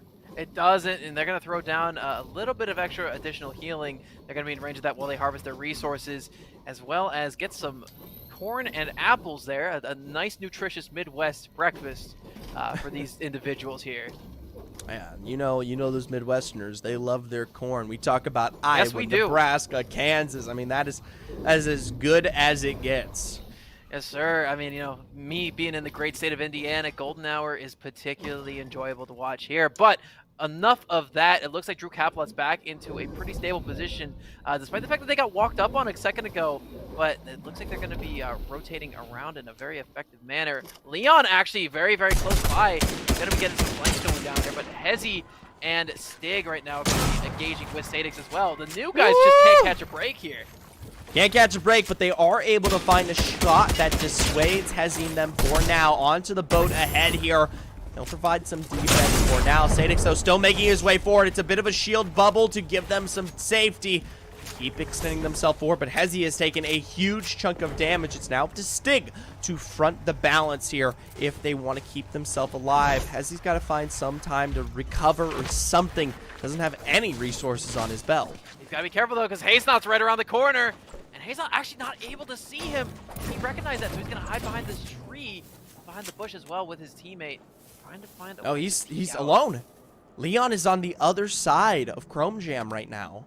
It is just him alone in that building. But granted, they don't know that. They're bushcrafting right now. Right. You know, if they want to jump him, they have the opportunity to. But again, Hezi a little worse for wear. Stig doing a good job at 50 shields and full health. So probably just going to be waiting for their opportunity to look around for any additional resources. Yeah, got pushed back too early on. Now just have to survive. Once they start hearing some of those shots ring clear and true within the air, it might be the first warning that it's time to make your way in. Potentially look for one of those refreshes off Elim drop. Right, and it actually looks like Leon and Hezi are now back together, and Lethal actually has the high ground advantage should it come to fighting, which it very might well do. These are the two leaders in terms of the conference play so far today. So, you know, I wouldn't be surprised to see them both in the end game. However, if the fight gets decided now, that might make it a little bit more lopsided in one team's favor over the other. Hayes not there, and Leon picking up the first two today. Hezi and Stig with none on their belt. Lethal with the two last games themselves here. Granted, we'll have to calculate the elims after fact, but it's as close as it gets. If Lethal pick up this extra elim from above onto Hezi and Stig, it would be a huge advantage. Immediately dropping the Chrome Splash. Meanwhile, towards the center of the map, Leon and Hayes not their own problems to deal with. Yep, and they're getting picked off from both sides right now. Lethal, a two-pronged attack, one on one team, the other one on Leon and Hazenot. And yeah, they're getting hit by both sides. Hazenot and Sadix and Drew are still trying to get each other. Oh, they're close. Oh, man. Just barely breaks that wall down. Leon opting to be going for these bandages as opposed to the shields, which are a little bit faster. Heal just a little bit switches it. It looks like they just had to share for a bit of a moment. They're going to be turning back toward the bandages for now to get himself situated, but still Sadix and Capelot in a much better position here. But surprisingly, they actually pull back for now. They were in a prime position to potentially finish the job in which they started, and maybe they look to do so as well. Sadix moving. Sadix alone, but he's got to contend with Stig and Hezek on the back as well. Sadix right now going to be shooting down these walls. Hazenot doing his best to play repairman and keep those walls up. If they want to run this way, they got to go through a very hungry Sadix. Hey, it's something for now. Sadix there getting even more Chrome Splashes to potentially work with. We talk about the safety those potentially provide. Meanwhile, for Hazenot and crew, still facing quite a bit of damage. Obviously, the big misnomer in this fight is the fact that Lethal still sits above on that high ground. Anytime Hazenot here or Leon peek out in a particularly unfortunate way, immediately you see a couple shots just spray and pray a little bit down from Lethal above. I really do like the thing that Sadix is doing right now. He's opting to move in very slowly, piece by piece, and put up his own walls so that the edicts can't keep coming out from his competition right now. Yep. Just a quick... around. Oh, pulling back towards Drew. Actually, immediately, for a second there, it looked like he was just slowly pushing his way in, but turns tail and runs back here to regroup with Drew for now. Granted, probably just getting himself situated in terms of the resources. Obviously, doesn't want to be expending too many. Only 24 on his belt currently. That's not much in terms of a final fight, especially after you kill Hazenot and Leon. You'd have to turn and immediately contest against potentially 4 more people. And, you know, contrary to the last couple of rounds, this storm looks like it's actually going to be coming in a little bit slower. So all these players are going to have a lot more time to farm their resources and hold their positions. They're not going to get pushed away for quite a while at this rate. Storm Pole is actually on Chrome Jam. So there is no difficulty regarding the Storm being an issue here. So you have all the time in the world to just kind of reap what you can from this POI. But I'll tell you what, it's getting sparing at this point. There is little to nothing left for most of these teams. Right, but people still holding on to that tower in a big way. Haznot and Leon are in between Stig, Hezi, and Drew Capelot, and as well as Stadix as well on the other side too. With some light grave digging here, Zephyr. Yeah, getting the job done. Don't know how much a star can really do in terms of providing, dig analysis, but hey, I've seen more blunt objects do better. Yep. Okay, yep. Gotta eat those coconuts, get a little bit of residual Oh, there's your healing friend. on the There's your shield. corn. Yeah, there he is, man. He's on the ground. They're not gonna pick him up, but it did its job earlier. A little bit of Does that make you additional sad? healing. No. No? No. One corn wasted? That's like Indiana sacrilege right there. That's right in the handbook, the Indiana handbook you're born with. Hey, They say, man. hey, no corn left behind. I might be a resident of Indiana at the moment, but I'm just here for college. But speaking of here for college, it looks like Capella is trying to put the school into Leon. Unfortunately, though, Leon is going to escape using that extra bit of chromage. Now, the thing about being chromed is you have a lot more mobility, sure, but you're also a lot of a harder target to hit because you're smaller. And I don't know if headshotting is very possible while you're in that form, so it's very difficult to get lethal damage done to you while you're in that position. Oh, that's a big break there from Illusion to potentially give them some angles. Replaces it with the wall for now to see if they can find some kind of action on a Sadix and Capulet.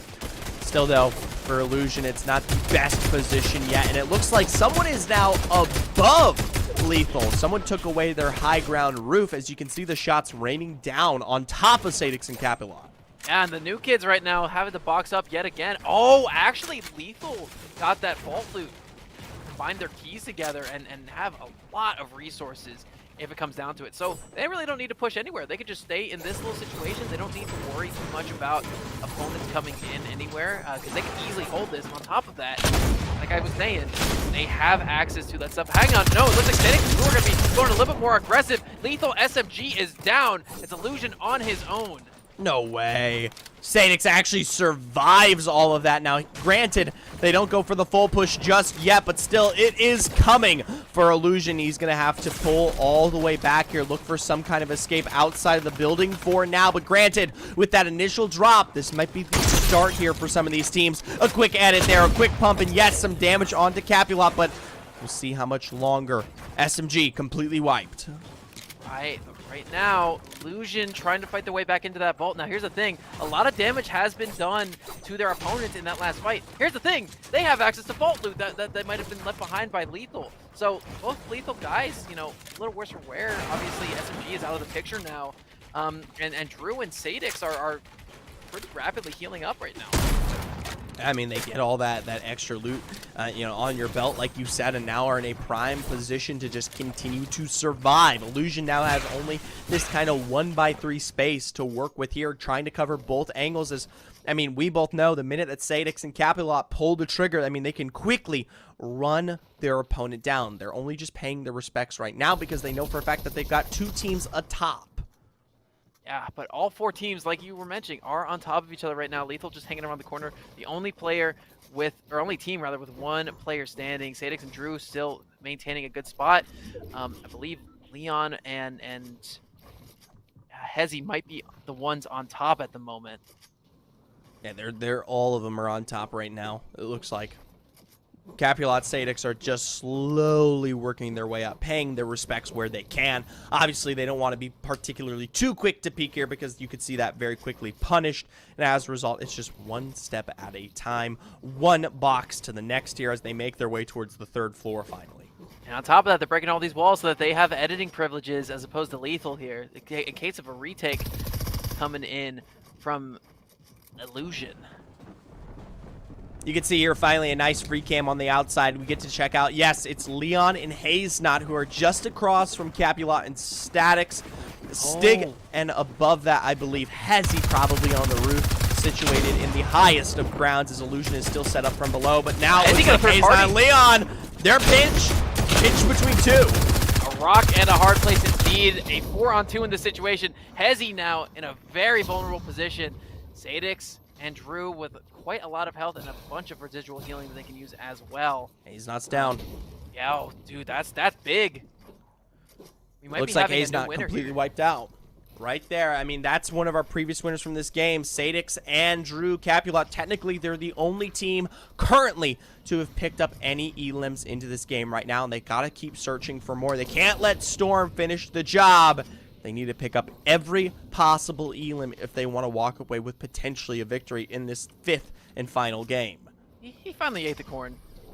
Oh, okay, good. Yeah.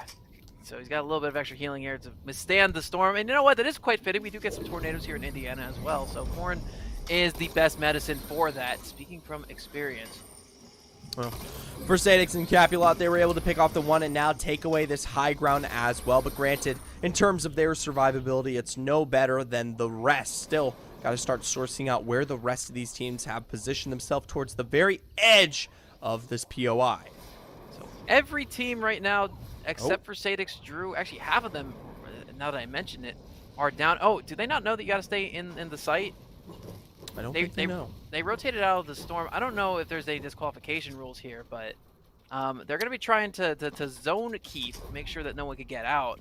Leon dies as a storm. Okay, that's not good. Steg goes down.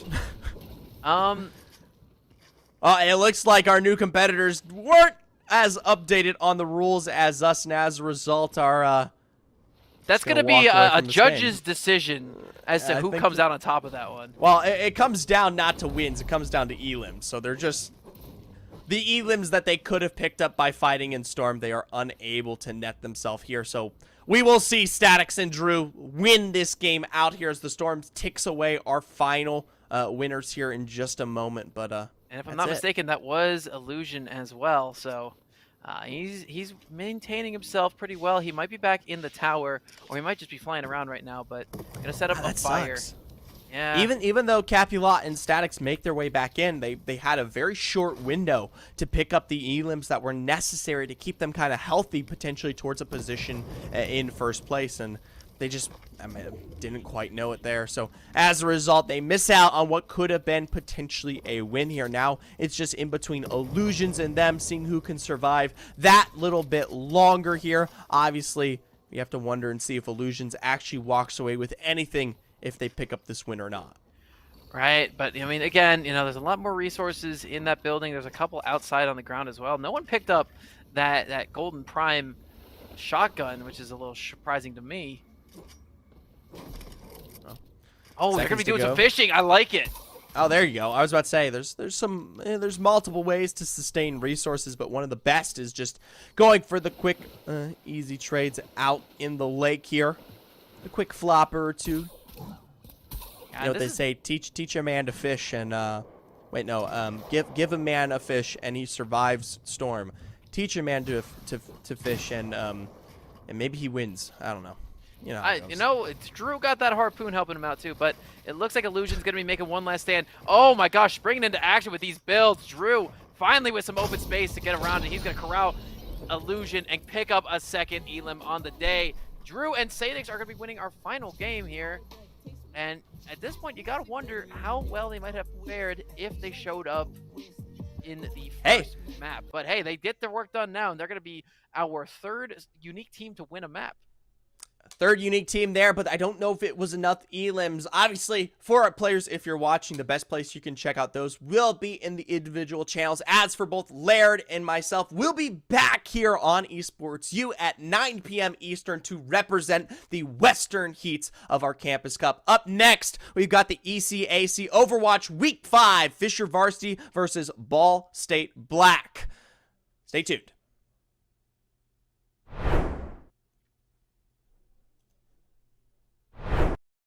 Manage that frustration and how to like get it under control and actually channel it into something useful, because one of my goals is always to be like, I want to be like a calm and collected person when I play. I like, even though I'm an emotional person, I can be an emotional person because I'm passionate and I care a lot about it, but that's kind of where the meditation comes in, because it lets you kind of be more like at one with yourself and in your emotions and how you feel, and stuff like that, and also just kind of eases your mind a bit, and it can really help in those situations. Like if you practice meditation and then you're in game and you're playing, and there's a situation where it's like super high tense situation, it can kind of give yourself the advantage, because you might be a lot more calm than your opponent if you do practice stuff like meditation. And it just has a bunch of other benefits as well, because with something like Smash, I try to be like the best I can be in game and like out of game. I think there's a lot of factors that go into it, and I feel like if I improve everything that I can to the best of my ability, then it gives me like the highest chances to win, like in the game. I know you speak about frustration and anger, but what about nerves? Like, do you get nervous? Every now and then I definitely do get a little bit nervous. A lot of the things, like a lot of the my nerves I kind of quell at this point, because I've been playing for like so long, where it's like if I go to a tournament, and I sit down, it's just like it's just me in the game, like it's just me in the match, and that's the goal, and it's just trying to learn and just play what's in front of me, you know. But sometimes it does. There are a little bit of nerves, like for example in Vegas, because I'm not very often playing on like big stages. Sometimes it's smaller tournaments, and at Vegas it was a bigger stage and there was a lot more people watching, so it was a bit more of a unique situation that I wasn't always in, and there was a little bit of nerves there, although it was a bit under control. But um, I think I definitely have the nerves mostly under control. And if there's a new situation like the stage one, I feel like just having more experience with that kind of stuff kind of help quells it. And also it's just because there's also other methods too, like telling yourself like, uh, like self-affirming stuff, I'm this is what I do. I'm just gonna go up there and play the game and do my best. And telling yourself that kind of stuff helps with nerves a lot too. So. As a coach, do you tell those things to the people that you're coaching as well when they're nervous? Yeah, I try a lot to practice what I preach, and I do in my coaching. There's a lot of mentality coaching too, because uh, I feel like on a lot of I feel like it's a really interesting part of the game and just a part of life too. And I feel like it's not something people focus on a lot with coaching. I feel like a lot of coaching, they're focusing on technical aspects, in-game aspects. Like what can you do in this situation that can be better.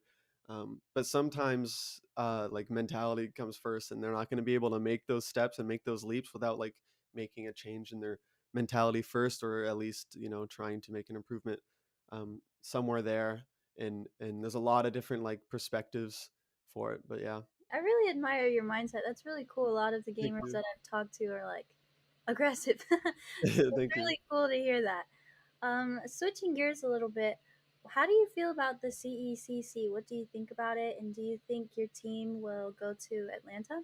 So far, I think it's been good. It's been fun, and I do think there's a very high chance we would go to Atlanta.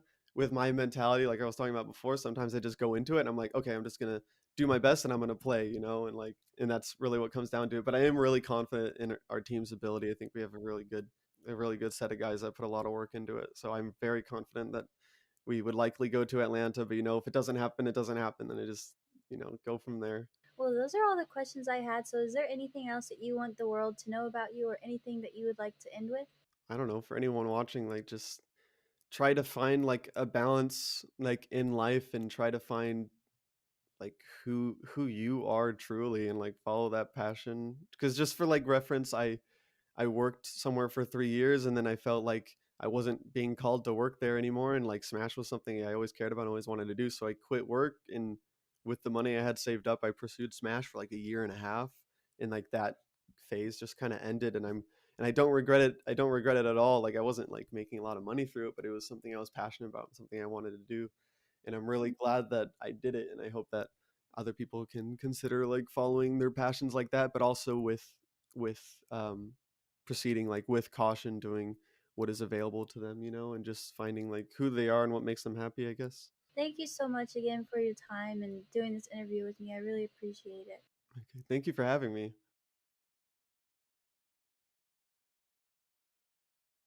Is that we don't have these preconceived notions, and we're willing to listen to our membership and read the room, read college athletics and how it's connected and how it's not, and take what we have expertise in championships, but also throw out some of the other stuff. I remember when we first started, there were some conferences were applying their amateurism rules to all of their esports competitors, and I think we knew enough to know that no, that's not going to work in an esports culture. It's got to be very different.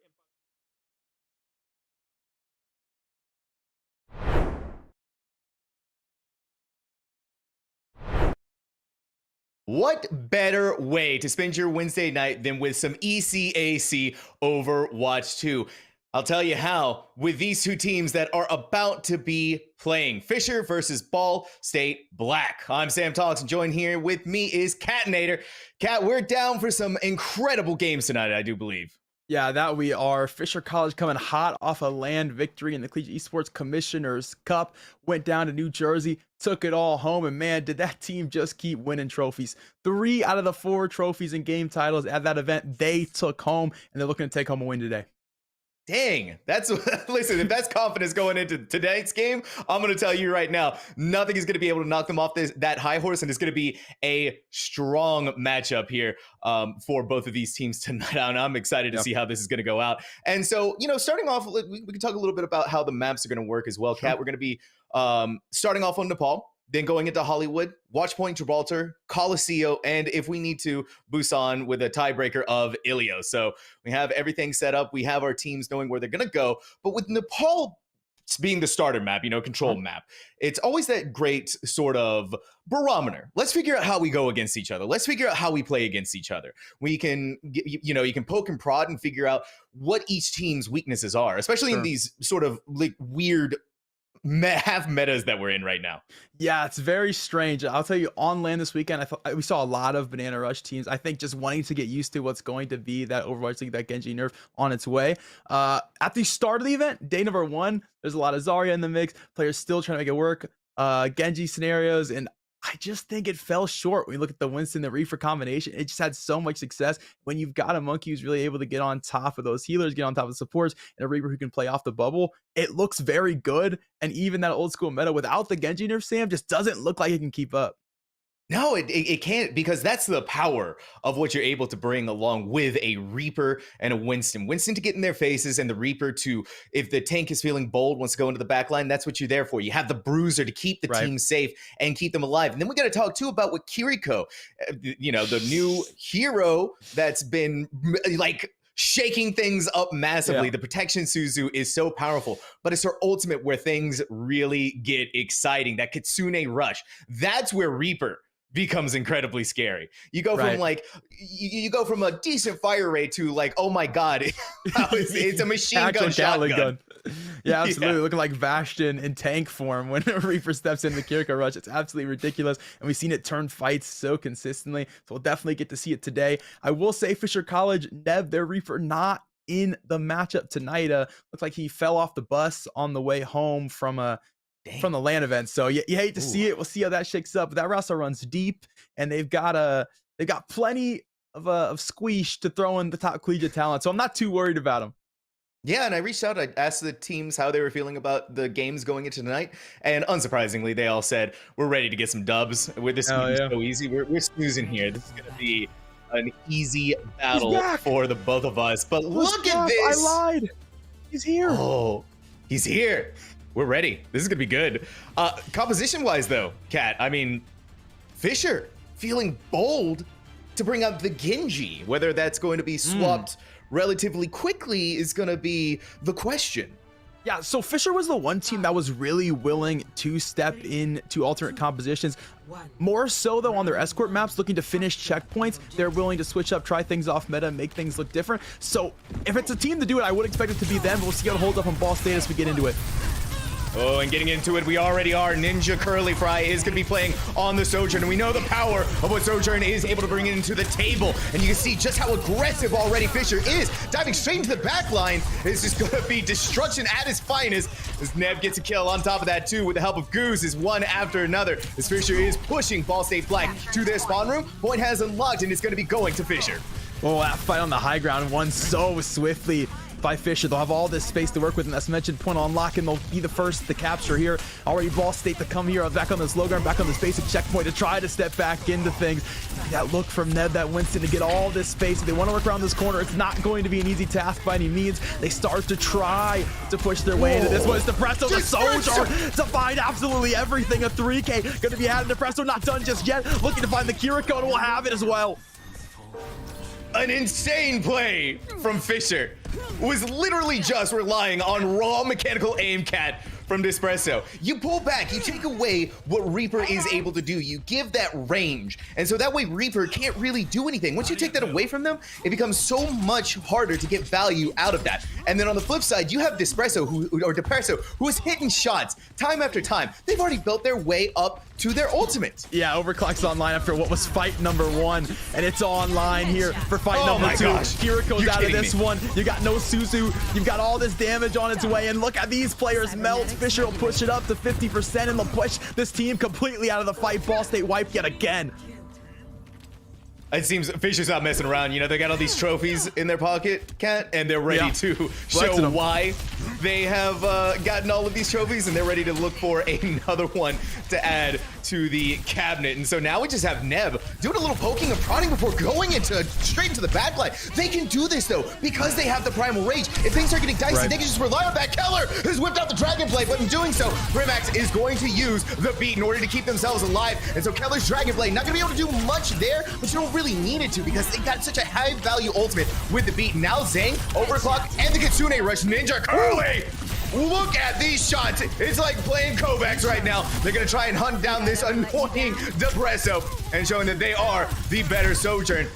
Finally, for Ball State Black, they are able to flip the point over, but 84% on the board for Fisher before giving it up. 84% on the board. All counts are going to be pretty much even to this one. It was that rush. It was the overclock that go into that one. Of course, the beat as well to get Ball State safely into the point. They've been able to flip it now. They're going to start scoring. If Ninja Curly Fry can take it to Depresso like this, they can start to turn this back the other direction. Another fight of brewing. So it's going to be a lot on what Cashless is going to be able to do with this Death Blossom. How are they going to engage in and make this Death Blossom sing? They're going to go ahead, go right in there, and a double kill from that one Death Blossom. 2 high-value targets as well, and now you're bullying Depresso in the corner. They're going to be able to rocket slide away and somehow come up with a double kill. No way that they're going to be able to get away with this, and now they're trying to hunt down Ninja Curly Fry. Comes out of the disruptor shot, and it's going to be Depresso saving the day right now. Finally, for me, in the middle of their Primal Rage, they come back around, dealing a lot of damage and saving the day for Ball State Black. Bro, Depresso with a Houdini of Overwatch. In the corner, manages to sneak out, grabs the 3K for their troubles as well. Me finally taken out here, staggered pretty early. It's just the Reaper that's going to be sitting on this point. You got to hold and stall for some time here. There is a bit of help now to come on his way. Both healers going to be online to make this one just a little bit easier. Still waiting for me to get a spawn. I'll have a switch in the meantime, and the point will flip as well. So Fisher will take this one back in the direction. They'll be scoring yet again, and Goose, yeah, talk about that 2K. This is the power of what Kiriko is, what I was saying. If you can land her headshot, she hurts so much. And this is a desperation ball for Me98 to try and stall out. We're brought into overtime now, as they are trying desperately to make sure that they can stay alive for their team. Swinging around wherever they can go, trying to survive for as long as they can. Ninja Curly Fry is able to get a kill onto Keller, but it's not going to be enough. Fisher gets round 1. Fisher is here to play on Nepal. It'll be 1-0 in their favor. And while both these teams are 4-0, Fisher are just looking so dominant to start it out early. The tempo set immediately in fight number 1 with what was that 4K from the Sojourn of Depresso. Depresso, I'm saying it right now. That is some clean Sojourn plays. This is Sojourn at her finest, and what this hero is able to bring to the table. Those instant pick potentials from the railgun. You cannot discount a Sojourn, and that's why you had to put so much pressure on them. The quicker you get rid of Sojourn, the safer your team is going to be massively. And so for Ball State, is keep an eye on Depresso. Put Me98 on them. You deny them as much opportunity to be able to use that Sojourn as you can. Yeah, you got to close out here, and we'll see if they have that adjustment going into this one. Steven, yet again, as we look for fight number one. Goose, what is hit this? Clean shurikens to take that one early. It's going to be Caselet that's going to fall. Depresso looking for opportunities here. Sneak all the way towards his back. Line to start to melt the opposing soldier, and Mee's falling away from this one. The Winston's gone. Nev's going to find value as well, and everybody gets involved for Fisher to take for the first fight yet again. And this is also interesting as well because Keller has switched off of the Genji to the Reaper. And so now, because of the aggressiveness that Fisher likes to play, they go right into the face of Ball State Black. That's one of the reasons why you have the Lucio as well, is to be able to get in there quick, do your damage as Reaper, then get out and back away. And so to be able to apply that kind of pressure, Ball State Black is just floundering right now. Look for a flank here. He's going to be the first player to touch. He's going to sneak in that Reaper for early damage on the close range. Hasn't found enough to melt just yet, but is able to melt that shield. That's them melting players back in the other direction on this Winston. Looking to find this Kiriko next, and will have just that point activated yet again. Looking to stagger the Sojourn now as well. I like where the attempt was there from Ball State Black to go around, take it from the high ground, and see if they can get in and surprise Fisher. Try something different, try something a little bit new, but it's just Fisher who is holding so closely and so cleanly on the point. They reposition themselves so accurately to rebuke the efforts of Ball State. Now we're having a little party in the corner, Cat. Any homies? Oh, wait. Zangbeast. I bet they didn't expect to find everyone literally up here. And now it's going to be a duel in the high ground. As B98 was trapped, wasn't able to go anywhere. Down they go. And now it's just going to be Nev to dive right on top of Zangbeast. Thankfully for them, they're able to teleport away, regroup with the rest of the team. But now you're being bullied back towards your spawn room. And where in the last round, it looked like Ball State had some foothold, some notion of being what you can do. It's not happening here. And there you have it, the Kitsune Rush. You see, White Reaper is scary there. No way, Keller. Don't do this to them, Keller. They see, they know. They'll try to take down Keller here, and he will be able to dismiss away from that one. All these ults still gonna be in line for Fisher. That's pushed this team so far to the back of this spawn line. Primal range out first. Just looking to kill extra time here. And this one, Death Blossom as well. Hasn't hit the mark, but it has called for extra time. Just 10% left onto this one. Depresso gonna pop the ultimate now as well. Beats has been dropped, and nothing to be done for Ball State. Kiriko will be immune for just moments longer before being completely overwhelmed. The Reaper gonna fall as well. Just one player to touch the point with 1%. The difference here between Fisher and map number one. Overtime, that's all it is. Me98 is back on the field, but with no Primal Rage, it's only a matter of time before they go down. And that's how it's happening here, as Ball State Black cannot stand up to what Fisher is bringing here on Nepal. A legitimate brick wall. If you look up brick wall in the dictionary, Fisher College's logo is front and center. The way they just manhandled the point, bulldozing their way in by the likes of no one other than Depresso. This is unsurprising, and it's going to be this play of the game right here. Depresso with that 4K that we saw earlier. Look at how clean this is. They just on the ball. I couldn't believe it. That is disgusting. And a fantastic job from Fisher to be able to take that first win here on Nepal. But of course, we still have a long night left to go. 2 more games possibly before we get into what could be the winning the winning match. But yeah, I mean, Hollywood is going to be the next one. So it's that hybrid matchup. Yep. Things could be a little bit different here. We probably going to still be seeing the same composition of that Banana Rush, but still for BSU, I think the biggest goal is try to deny as much of Depresso being able to land those crazy shots as they possibly can. Yeah. So the question is, Sam, how does this team deny the Sojourn opportunity? We see me try to dive in, to try to get on top of that Sojourn, to contain the action at the very least. It leads to me getting absolutely flabbergasted by what is 3 players sitting on top of that high ground. Angle pinched in, gone pretty early, and that makes that push so very difficult without your tank, and especially without being able to jump on that Sojourn. So Sam talks, why don't you throw the coach's cap on for a moment? What does this team do to deny Depresso opportunity? It's going to be difficult because of just how well Fisher is playing right now. First of all, you have 2 insane DPS. You have a tank who's jumping everywhere, putting the pressure exactly where it needs to be. And then on top of that, you have a Kiriko who is landing just as many kills as your DPS. And so for BSU going into this, it's going to be that target acquisition. You had to apply just as much pressure as Fisher is applying to you. And so I think a lot of it is going to come down to being able to land those shots as Sojourn, getting a little bit more value out of what she's able to bring to the table, because for what the advice I'm giving to BSU, Fisher is doing the exact same thing time and time again. Right. And so yeah, it's just I think working together more as a cohesive unit and trying to find those necessary picks, especially either onto Sojourn or get rid of the monkey as quick as you can. Sure. I think that is one of the roughest parts of Banana Rush being so good right now, is that it does create this mirror match scenario where you just have to play the game better. I mean, it's that simple. And Fisher College have been a team that just plays the game better. We saw them on land absolutely take it to Harrisburg, what was a 3-1 grand final. They're insane at what they do, and they picked up this competition so very quickly, which you got to give credit to the colleges that have. It's definitely been work to move away from what was Zarya Genji and now move into this Banana Rush and make that happen so quickly before they even actually get the patch on their plates. But to be able to eat their supper before it arrives is quite impressive. Yeah, and that's what I'm saying. It's going to be this team coordination that's going to be so important to take down the juggernaut that is Fisher. You need to have that coordination, and you have to have the confidence to go along with it too, because when you dive into the back line like that, you can get it can be really scary, especially if you're afraid that you might not be able to come out on the other side. But if you can get that pick, if you can get that Sojourn off the field, if you can get Depresso gone. We saw it happen in the Overwatch League this past weekend in the grand finals.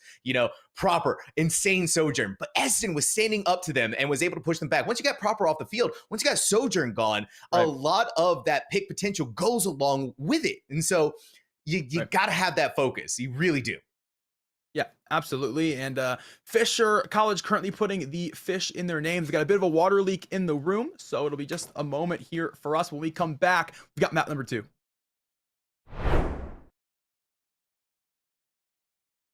Dynamic area and ever changing, and will continue to change. And just as we didn't know when we started what it's going to be looking like, I think similarly, we still don't know what it's going to be in another 5 years. I know enough to know that all of us are still going to have a thriving esports program that's doing a real good service for our members and for our competitors. But we still don't know necessarily what some of that is going to look like, and that's pretty cool about it all. Let me ask you this, because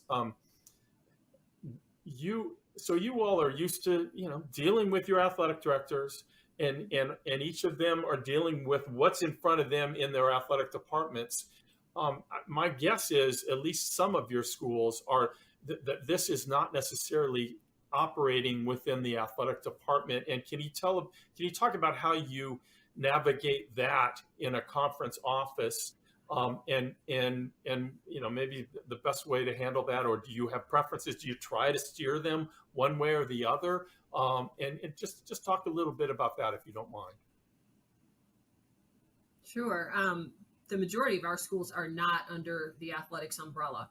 We have one institution that perhaps by next year will be under the auspices of athletics, but most of them are in other departments across campus. One of the things that has helped us is that we have support from the president's office.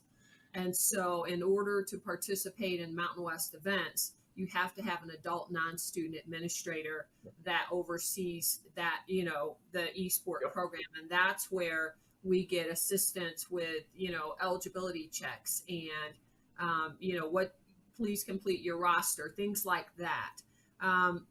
I don't know in the future, and it depends on, who's sitting in the athletics director's chairs, whether or not more esport teams will go under the umbrella of athletics. And I'm kind of indifferent in terms of whether it should, because I don't want esports to go down the road that some conventional sports have gone down with the NCAA. So we have a unique opportunity to kind of craft esports in a way that fits what esports is, as opposed to trying to fit it into a conventional athletics box, so to speak. Right. I think the success of our program and getting participation is exactly that. The fact that we're not tying it in necessarily to athletics and NCAA eligibility. Like Carolyn, we probably have 3 or 4 schools that are under athletics.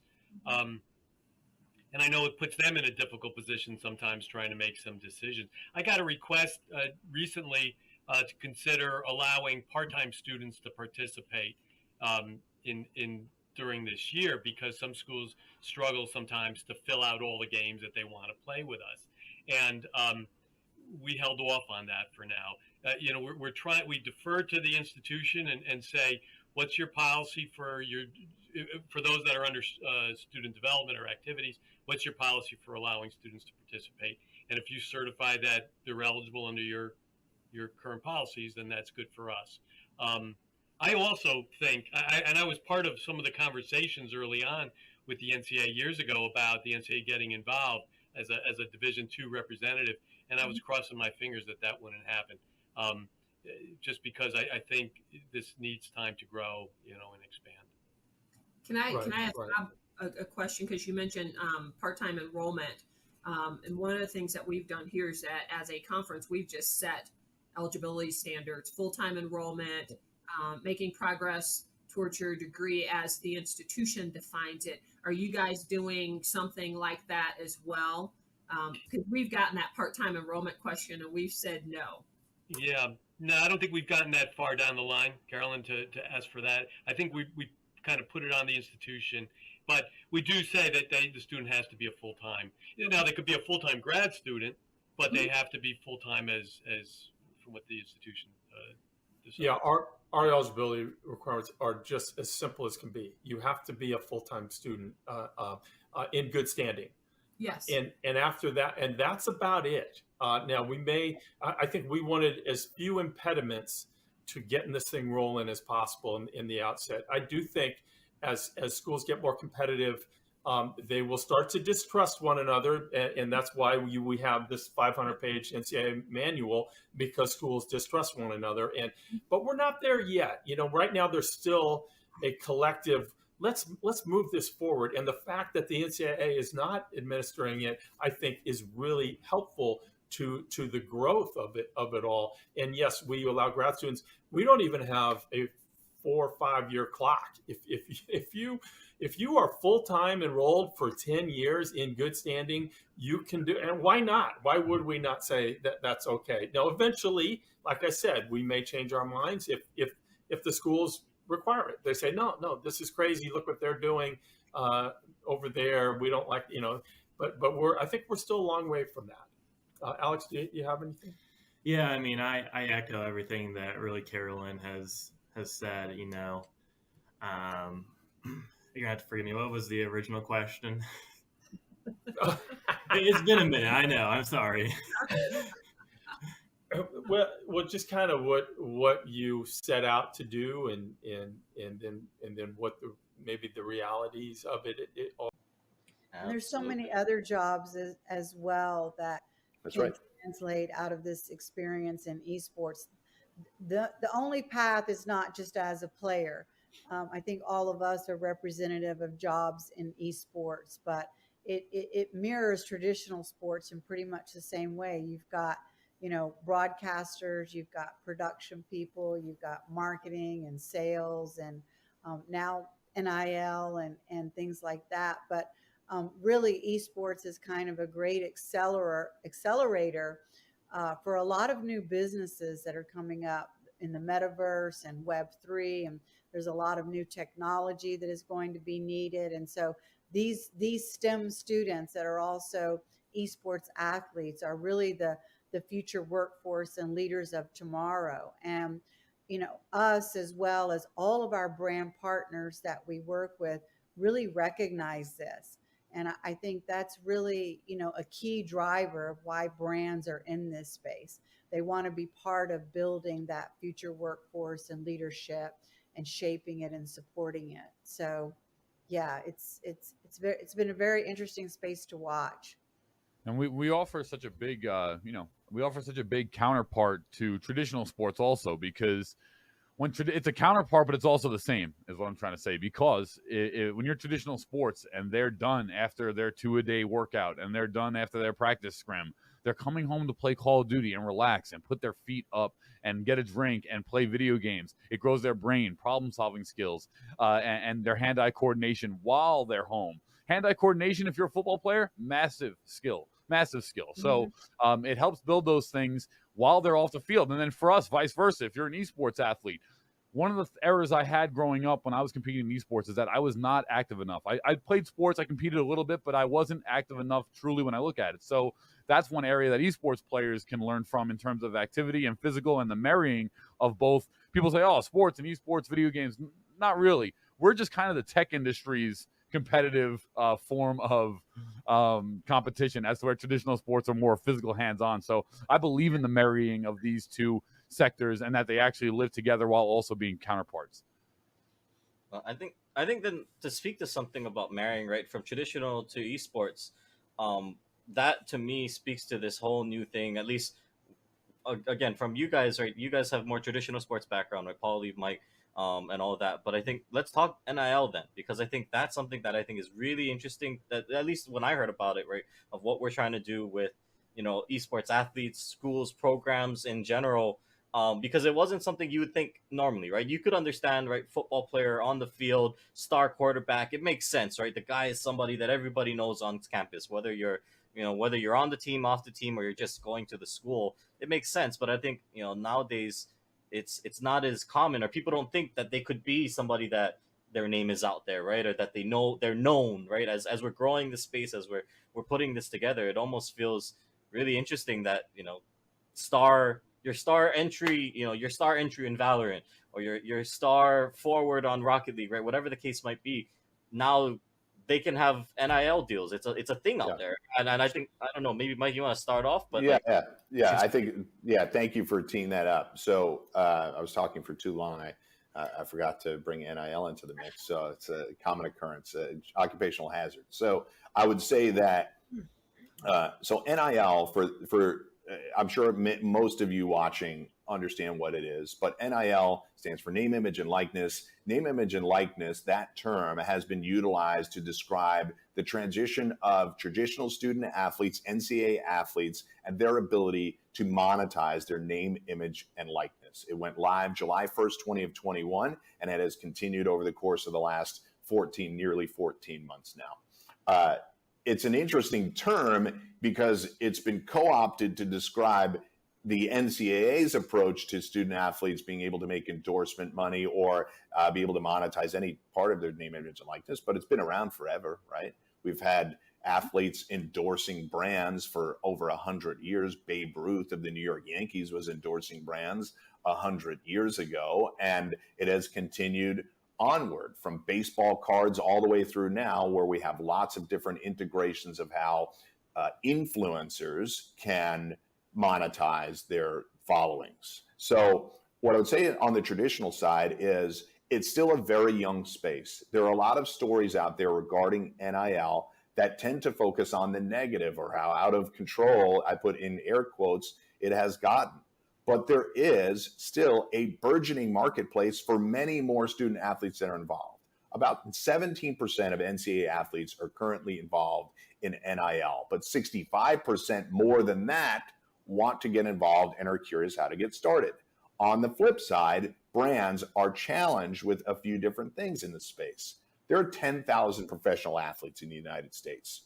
Once July 1st, 2021 hit, and you dump every NCAA athlete into that space, that's another 500,000.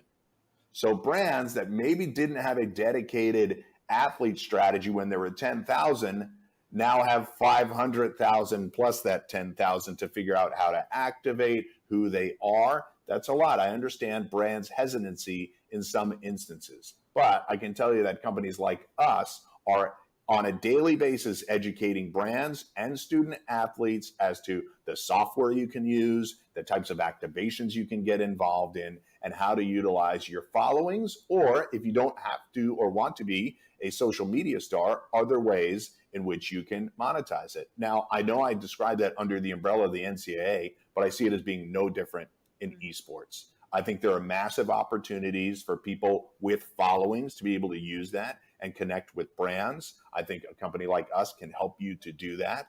And then beyond that, we can make sure that those transactions are safe for you. I think there are opportunities, not just at the individual competitor level, but at the program level, to have a sponsorship go to that. I'm sure some of you out there listening and watching already have deals like that in place, but I think we can continue to enhance, augment those deals and make them more comprehensive and make them, first of all, I think product deals are perfectly fine.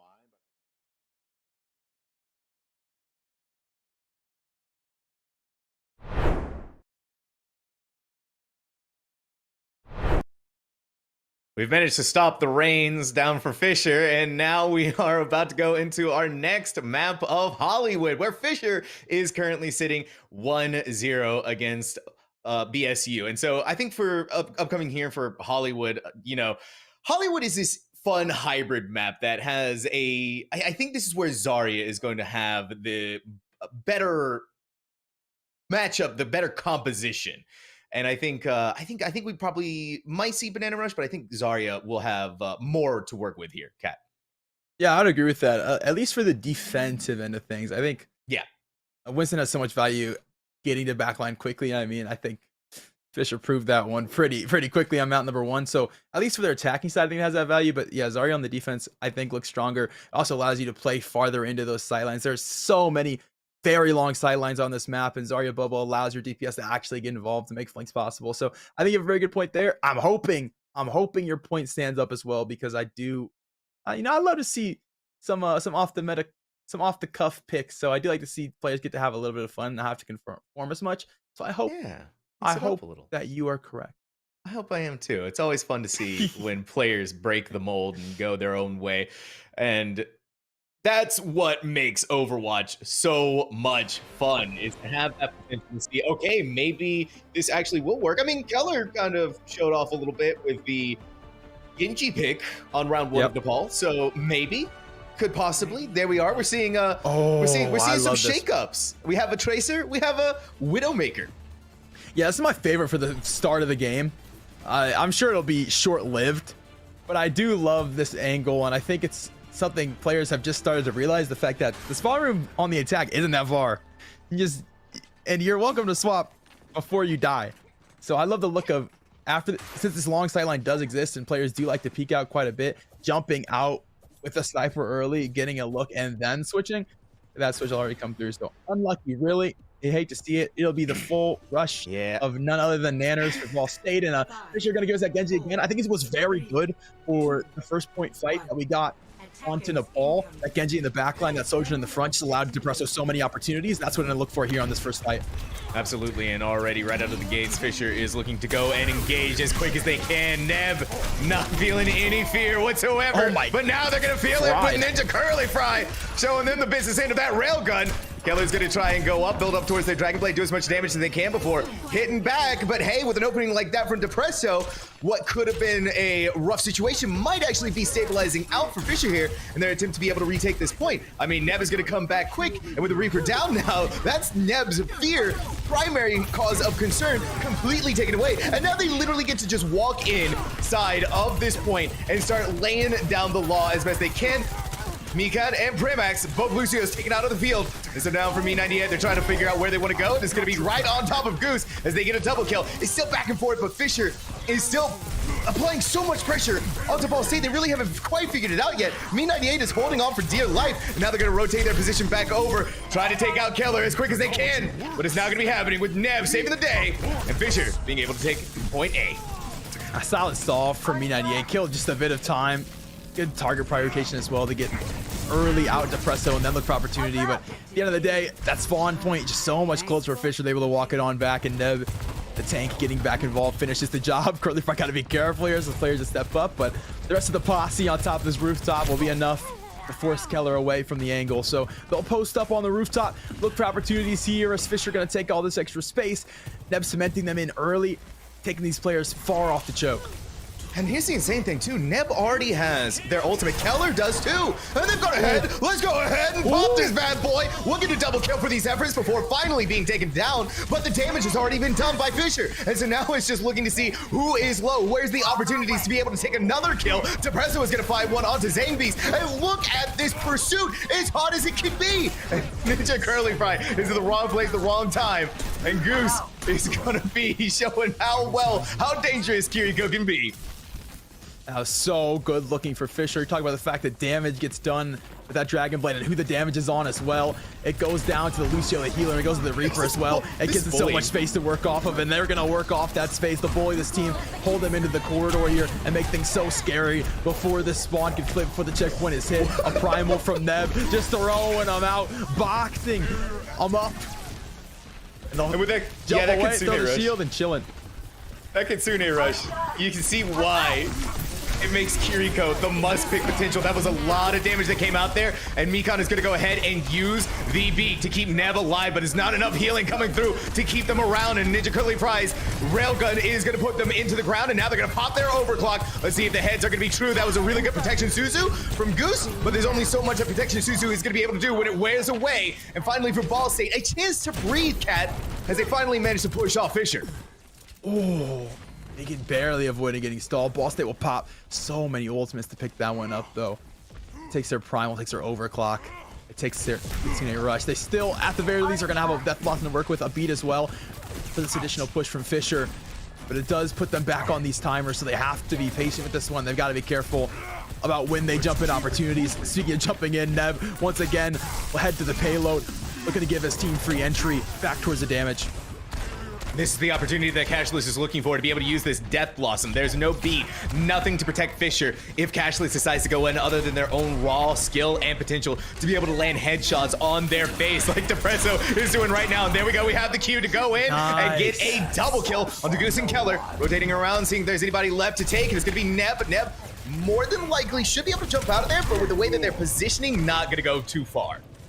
That's a really clean Death Blossom, really clean timing off of it to find Keller early onto the point, and then to catch Goose, who's trapped alone into that jail cell, not able to get away. So good look there. A stall for extra time for Ball State. This is hold to be strong. Fisher getting close to what is these ultimates back on the board.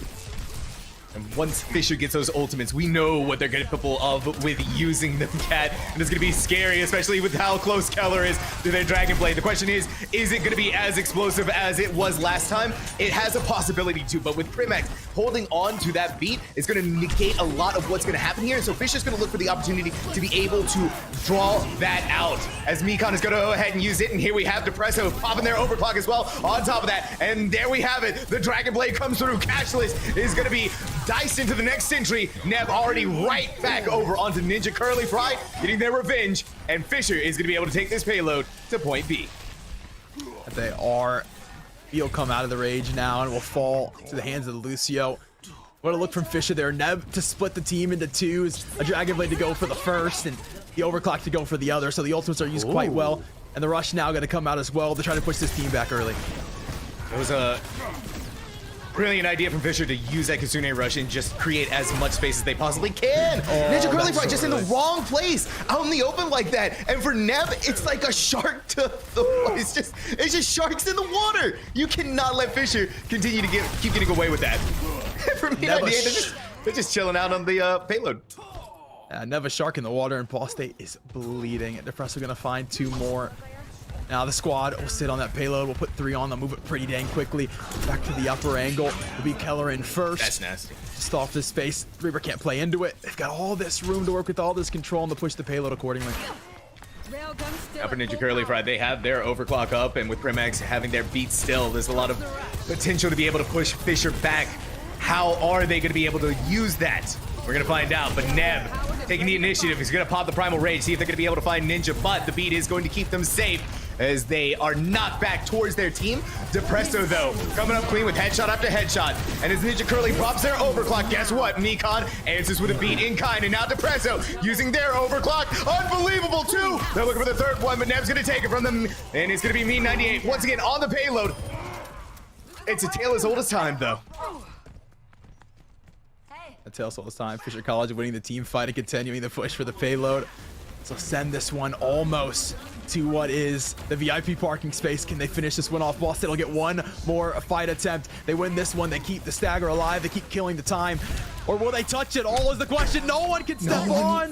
No. The Kiriko's so close, but it was waiting for the rush to be activated before the step, and it's costed them what could have been a stall. That is really unfortunate for that to happen. it was like you said, they had so much opportunity, and if Ball was able to build up towards those ultimates, they could have used them, and the potential was there. At the very least, they could have stalled for more time because Fisher has 1 minute and 10 seconds on the clock. And so the opportunity slipping through their fingers. Ball State are going to begin their attack now, but for how Fisher's been playing, it's going to be an uphill battle for them to go all the way to where Fisher has made it, and with the time bank that they have as well on top of that. We gotta give love to those ultimates, man. The beats coming out at just the right time for the Lucios. The Depresso having that overclock when those beats are said and done, to be able to shine, to be able to grab 2 picks and get his team into what is an astronomical advantage to push the payload into a position to score. It really is. Fisher is having really good ult tracking, and so because of that, they know that Primax has their beat. Neb uses the Primal Rage. Less using the Primal Rage to engage in on the team and do damage, more to try and draw out Primax's beat, the sound barrier. And so when that happens, once the sound barrier is dropped, that's the go sign for Depresso. Pop the overclock and start popping some heads. Well, the spawn walls head away, and we'll see if Ball State can pop themselves back into this one. Be me in early onto this choke point, but a much more aggressive hold from Fisher. They're like already right in their face, trying to create as much chaos as they possibly can. And for Neb, they're not even scared of Cashless on this Reaper. It's just get in there and try and do as much damage, but that is perfect for me to jump onto Keller, who may have been a little bit too overconfident, a little bit too bold with where they've been sitting. And now the opportunity for Ball State to get on the point and to be able to take it is there. It's all about going into that back line and create as much chaos as you can. Maybe be able to take someone out, ignore Neb for the moment, and get a kill as quick as you can. We know the speed of Genji and how quick they can get back here. Look at that. Taken out at the very beginning, but Fisher playing the incredibly patient game to pull back, wait for Keller to get back, and then they get a kill. They're just going on a tear. The Disruptor forced away, and yeah, Xavier will know, won't even try to stay alive. We'll get back to the team to try to regroup for this one. So high ground taken very early from Ball State Black, but it's Fisher just forcing the issue when it comes to the actual point and holding so very strong. Ball State looking to regroup now into this one. Everybody back out the spawn room, and they'll try to reset. It's going to be tough when Zang Beast is taken out like that by Goose. And for me, 98 to be wanting to go in like that is going to be a dangerous factor no matter how you put it. Depresso has the 100 charge for the railgun. They're poking around, and that's going to be me to try and engage on that, but it's going to be so much more difficult for them to be able to. And this is the power of Sojourn, to be able to hold onto that railgun shot for so long and not even worry about it going away. Right, 8 full seconds, you grab 1 point of damage, and guess what? The clock restarts, so you see Ball State recognize that to wait for that rail to be away, and now to take a step forward. Disruptor looking to stall in that bout. Wolf forcing the primal because so much time. Make sure this team can't step on forward. The Kiriko thrown into danger. Depresso gonna take full advantage. He finds the Winston. He has another. Neb finally able to finish out this healer. Will grab the Sojourn as well. Once again, this team gets wiped. Ball State having to restart from the spawn point yet again. Fisher is just a bulwark right now, and to a lot of this is confidence in your team. Neb, not fearing what me was going to be able to do in the backline, decided to jump in ahead of them. Once again, fearless of the Reaper that could do so much damage to them and put them in the ground if they're not careful. Now, for me, they've gone ahead and used their own Primal Rage. They're going to start swinging fists, and Depresso is going to be their target. That's exactly who you want to get out as quickly as you can. Now you turn your attention to Keller, who's used the Dragon Blade, and now the sound barrier to keep them safe while they're going through it. But Ninja Curly Fry, using their overclock, is able to take down Meek, and in a second one onto Keller. Now we're going to turn our attention over onto Neb, and for Ball State Black, even though it was looking dicey, they held on to hope, they held on to strength together as a team, and they're going to be able to take point A. But Fisher, that was a really good defense from them regardless. Yeah, they kill a lot of time. Get down to the final minute for this capture. Finally does look to turn its way over. Ball State's a good look to get into that one. I mean, you mentioned the fact that they're able to take down what is not just the 2 DPS players, but them in their ultimates as well. They killed the overclock of Depresso, and they're able to take the Dragon Blade away from Keller before any frags can start to come through, allowing them to finally capture that point. Yeah, it was a bigger win for Ball State than just being able to get the point. It was like you said, they were able to draw out the Dragon Blade, the overclock, and on top of that, they got the sound barrier. But now Depresso's back in form, getting headshots onto Zangbeast with the help of Makan too. On top of that, now Keller is gonna win out against the monkey. That's not something you see very often. And now Fisher gonna go ahead, set up shop on the payload. That is cold. Absolutely cold. Fisher losing their healer, losing their Kiriko. Now we have a quick technical pause. I think it's raining again. Listen, I would Fisher, agree. There's this thing called an umbrella. Okay, you just got to get one of those. You just gotta use it. Yeah, at the very least, like throw a jacket over the rig. Yeah. Something. Unfortunate technical pause there, though, but this gives us a chance to dissect what we've been seeing so far. And with how far Fisher is pushed up, this is an excellent opportunity for them to be able to, at the very least, lock down Ball State. The big thing that Ball State has in their pocket, though, is cashless with this Death Blossom. No beat from Fisher to be able to negate it. Really, the only thing that you can try is Neb being able to build up to their primal rage and being able to use that to knock back the Reaper and just tank all of that damage. We'll see how well that's going to work out for them. They've been good about segmenting ultimates here this game, so I do feel pretty strongly about it. Suited to kill a bit of time to lead to Neb's primal. His primals have had a decent amount of value. Not necessarily throwing ults away, but by keeping players at bay, most definitely. We've seen it numerous amounts of times, even here in this map, throwing that primal to force players down to the hallway in what was all the way back in that spawn number 2. Ball State trapped in the spawn room by a monkey who was very, very upset at the team for even trying to contest. Yeah, and that just goes to show you what Neb is capable of on this monkey and why monkey is starting to shine now in this new meta. It's always the Winston being able to dive into the backline. This is kind of what Overwatch 2 is in general, with very few heroes being able to really stop them.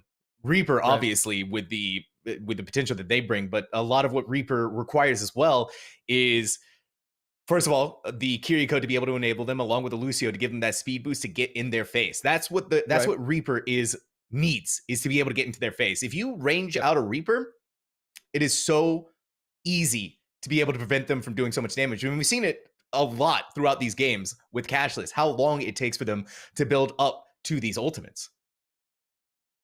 Yeah, absolutely. You gotta be able to get close and doing a good enough job of keeping that Reaper at bay. I mean, we talk about the fact that they're a shield break, they're a bruiser.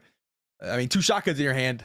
You're not really expecting them to one-shot headshot like a Widowmaker scope. That is without a doubt. But we talk about ult tracking.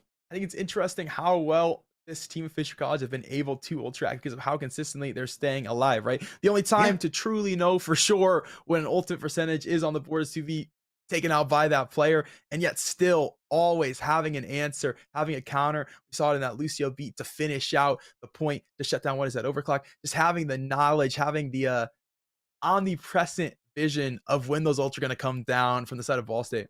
Yeah, it's ultimate tracking is something in Overwatch that is undeniably, without a doubt in my mind, one of the most important things that you can do. And if you as a team have a dedicated ult tracker, someone who is, all right, they've just used a beat. Now we're going to keep an eye on that. All right, they've just used Primal Rage. All right, now they've just used Death Blossom. And so now we can engage in on this. And you see that Fisher has that on lockdown because they have these ideas in their head. You can see the reason why they use that Primal Rage in the way that they did, especially on the final few meters of Hollywood when they were about to get into the VIP parking. It was because they knew that they wanted to draw out the beat so that way the overclock can be used and so that way it can get as maximum effect as possible. And then on top of that, you continue to do these little macro plays with being able to draw out ultimates is just insane. Yeah, absolutely. I mean, you appear to be strong enough threat that it requires ultimates to come out. You kill those timers and things start to look good for you. But we've killed the tech claws. We'll jump back into this one and Goose will be back online. Now software back activated. A Primal Rage going to be online for Neb here if they look to stall deep. And you can see that Neb is fearful because they know that Cashless is up close and that Cashless has this Death Blossom. And so you want to play around that. You don't want to give them too much opportunity to be able to use that. And for Mekon, it's all about building up towards using the sound barrier as quickly as you possibly can. Neb feeling a lot more bold. And now here we do have the Kitsune Rush. Dive into the backline as quickly as possible and let Cashless be able to do what they do best. But they actually don't need to because they've taken up both healers for Fisher. No more sustainability, no one to keep them alive. And that is a big victory for Ball State that they can get to hold on to this Death Blossom. Yeah, great IGL call there. As you can see, Cashless getting ready to pop it. The awareness that we've already got enough value here. We've got enough space. We don't need to pop it just yet. You'll stay alive and they'll keep this high ground opportunity. A little bit of pressure was there from Neb though, and it'll continue to be I know Cashless is still going to have this Death Blossom at hand. That has this Fisher side a bit nervous, you can tell. Yeah, absolutely. But now with Mekon having their sound barrier up, and for Fisher as well to win out this team fight dry, not having to commit any ultimates in order to win that. Keller has their ultimate, Depresso has the overclock, and now where Fisher was kind of on the back foot, and I think Cashless holding on to that Death Blossom may cost them. Yeah, I mean, definitely you hold it, you don't quite solidify the extra space, and I mean, it's not solid, so what has it done? It has eroded away, and now they're all the way back towards spawn. They look to go back towards this grouping. Cashless should be able to get out of this one. The help from the Kiriko going to be there as well, and that Suzu to get the rest of the team into a full 5. We've got a lot of ults to work with here, Sam. I see this one being a slugfest. Oh, it is, absolutely. But with how far Fisher has decided to pull up, it's going to be dangerous for them. Now we have Ninja Curly Fry overclocking, but they're not going to be able to use it because Fisher has just gotten out of there. It's so painful. And now we have the Kitsune Rush from Fisher to re-engage. And so this is just the genius of this team, Cat. You deny them the ability to be able to use their ultimates, and then you just go right back in and bully them as you cycle these ultimates. The bait and switch is so disrespectful. They all jump through. They force him into the spawn. They grab the overclock out. They all get out of dodge, and they bring the rush to re-engage to make sure they're winning out that first fight. There's still an opportunity for Ball State. They still got stuff to work with. They'll pull out the rush. They'll pull up the Death Blossom, but the beat is going to keep everybody alive here for Fisher. They've still got their rolls to work with, and there's just 10 seconds. Somebody from Ball State has to be able to get to this point, and things are looking dire. Held for so very long. They'll finally get the touch back. It'll be the Lucio in first. Keller to come through, looking for the contest to force this player away. An alternative sound barrier going to be popped from Ball State, trying to keep this one possible. The Winston to jump in deep to the back line. I'll take the Presso. That Dragon Blade now online, looking for so much value. The Primal Range as well. This is looking good, but for Keller, they're finally being brought down. Neb has popped the Primal Rage. See if they can get as many people off of it as they can. We're looking for a nice, juicy target like Zang Beast, who's going to be isolated from the rest of the team. Now it's time to re-engage back in on point with the help of your Lucio. A lot more sustainability, and you're going to be able to stay alive through it. It's only me looking at the Abyss. And when the Abyss stares back, it's Fisher on their second win going into match point. Sam! Can we just talk about the re-engage? Fisher, so Ball State was looking really good, and it looked like they may have been able to push Fisher off of it and be able to hold on to the payload at least for a few seconds longer. But Fisher was like, okay, all right, I'm gonna pop Primal Rage, and then give time for the team to come back, even though they went down. Now we're good. It's insane. It really is. This team smarter, better, more handsome, more trophies, more floods, but flooding shots in as well. So what are you gonna do? You got to give yourself a handicap, right, Kat? So if by flooding your PCs, I guess that's the handicap, I suppose. I don't know. Gotta be, but man, do they make it look good? Yeah, they do. Well, maybe flooding coincides with our next map just a little bit. There's a bit of water, there's a bit of shoreline to check out here in Watch Point Gibraltar. Yeah, Watch Point Gibraltar, and like I said before, we are now on match point, but Watch Point Gibraltar is by far and away my favorite Overwatch map. I think it has so much potential. Yeah, well, first of all, it's a really fun map. Are you just a beta player? Is that what? Yeah, a little bit. It holds a special place in my heart. And also with the new daytime, it brings it into a whole new light, literally. And so for me, I just love the ways that Watch Point Gibraltar works. There's a lot of high ground potential that you can use, a lot of different angles that you can take to be able to rain down terror onto your enemy. And so I think for Fisher here, especially for Depresso, on the Sojourn, this is just going to be heaven for them to be able to take these pot shots and to be able to, there's so many escape avenues as well on Watch Point Gibraltar, and I'm so excited to see how this Sojourn is going to be played.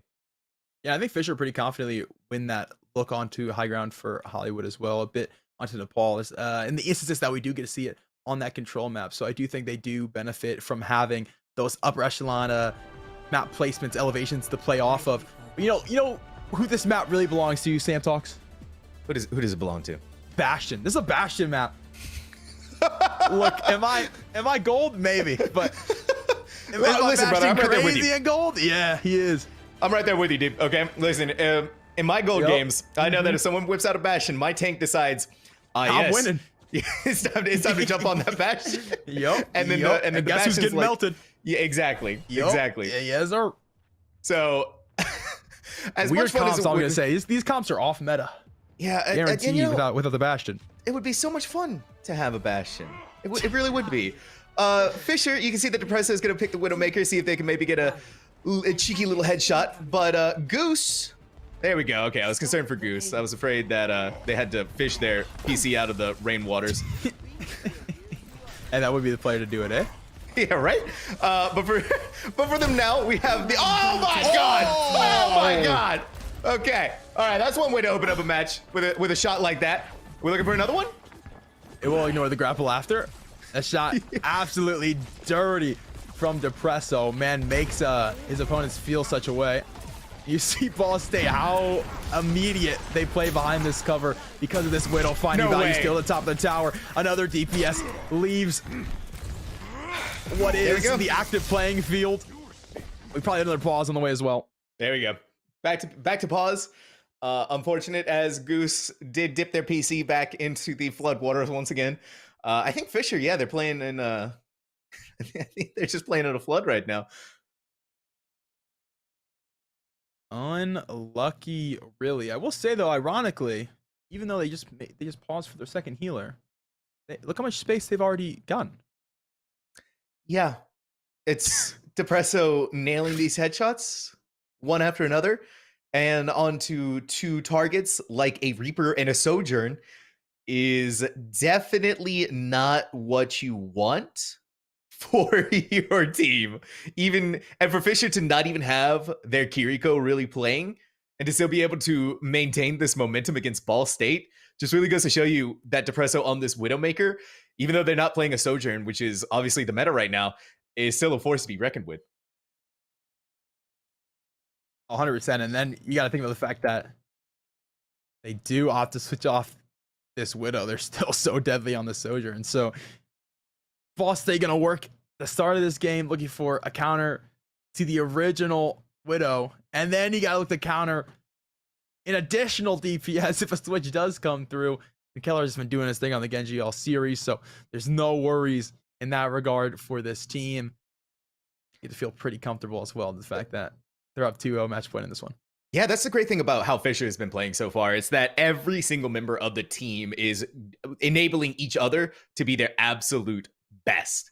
Neb, to get in the face of the opposition and to deny them the ability to be able to attack your backline, or just putting so much pressure that you have to go onto Neb. And then Keller on the Genji. It's just like, okay, you're doing Genji things. You're destroying everybody. You're creating chaos, and you're being that annoying fly that nobody can swat out of the air.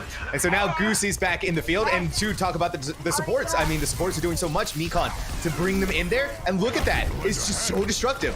Finally, though, for Ball State, it's going to be me to get on top of Depresso and get rid of this annoying Widowmaker. But this is what I'm talking about. Mekon to protect their team and provide the peel to keep them alive. And now for me, it's going to be a desperate attempt to be able to get away with their life. And it is Keller to try and put as much pressure on them as they can. They're going to be able to stay alive for now. Movement gap for me to get away from that one. Looked like he was at the trampoline park. Boy, he constantly changing elevations to stay alive. Ninja will stay alive just barely as well. Can't survive any longer than that. Depresso, what are you doing, Depresso? Will find two. And what a funny tag team looking at. Keller on the low end of things, getting in their face, forcing teams to play back, and Depresso taking the opportunity and hitting the shots. 3 strong in a row for the Widowmaker, and space taken for checkpoint 1. Oh, make that another one. Make that a 4th, Cat. Just give me the Depresso cam and never take me off. Oh my goodness, Depresso having a field day right now, running amok against them. Ninja Curly Fry gonna have to switch up, leave the Sojourn, will come to the Widow, and they're gonna try to take the Depresso in a one-on-one here on the Widow.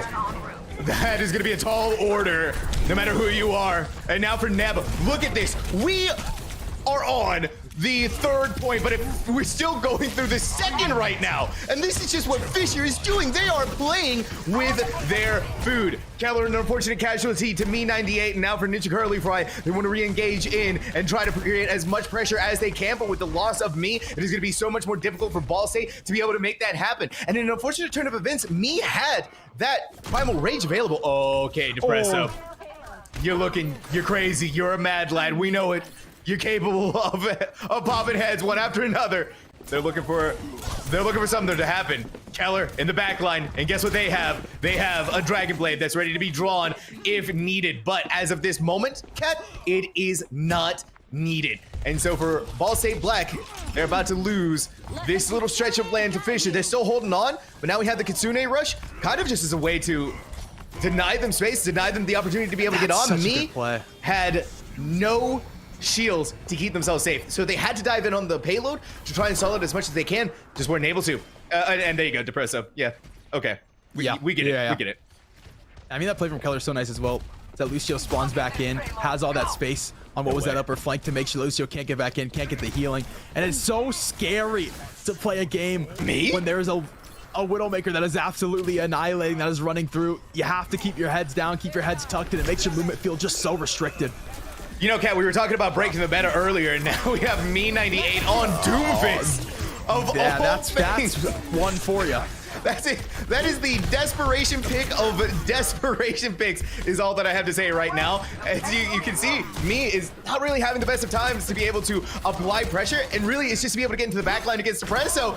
But Depresso on a Widowmaker is winning out here against all odds. Meanwhile, on the other hand, the rest of the team of Fisher is just creating chaos, causing havoc.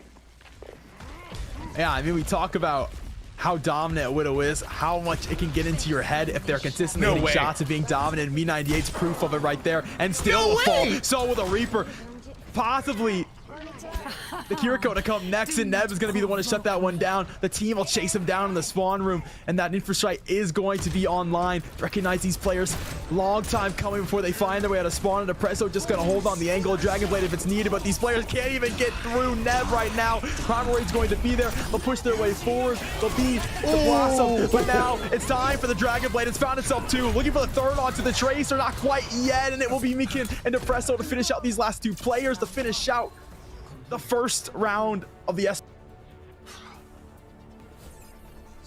Fisher wants to close out this game, Cat. That's all I gotta say. With the way that Depresso is playing on that Widowmaker. Widowmaker on Watchpoint Gibraltar is a really good pick. But she's only a really good pick if you're able to land the headshots. And that's kind of the whole crux of Widowmaker. And that's why Sojourn is a much better option. With Sojourn, you can apply pressure, and you still have the potential to be able to do one-shot headshots like Widowmaker can. But for Depresso, who is playing the Widowmaker, you forced off Ninja Curly Fry from the Sojourn to try and go in a 1v1, to try and duel them out on Widowmaker. And it's just they weren't able to stop Depresso. Yeah, a lot of counters from Ball State broken out, and I do believe we have ourselves two more. And this is going to be interesting from Ball State to use the Sombra. Sombra hasn't been as powerful as she has been, especially not at the beginning of Overwatch 2 when it first came out.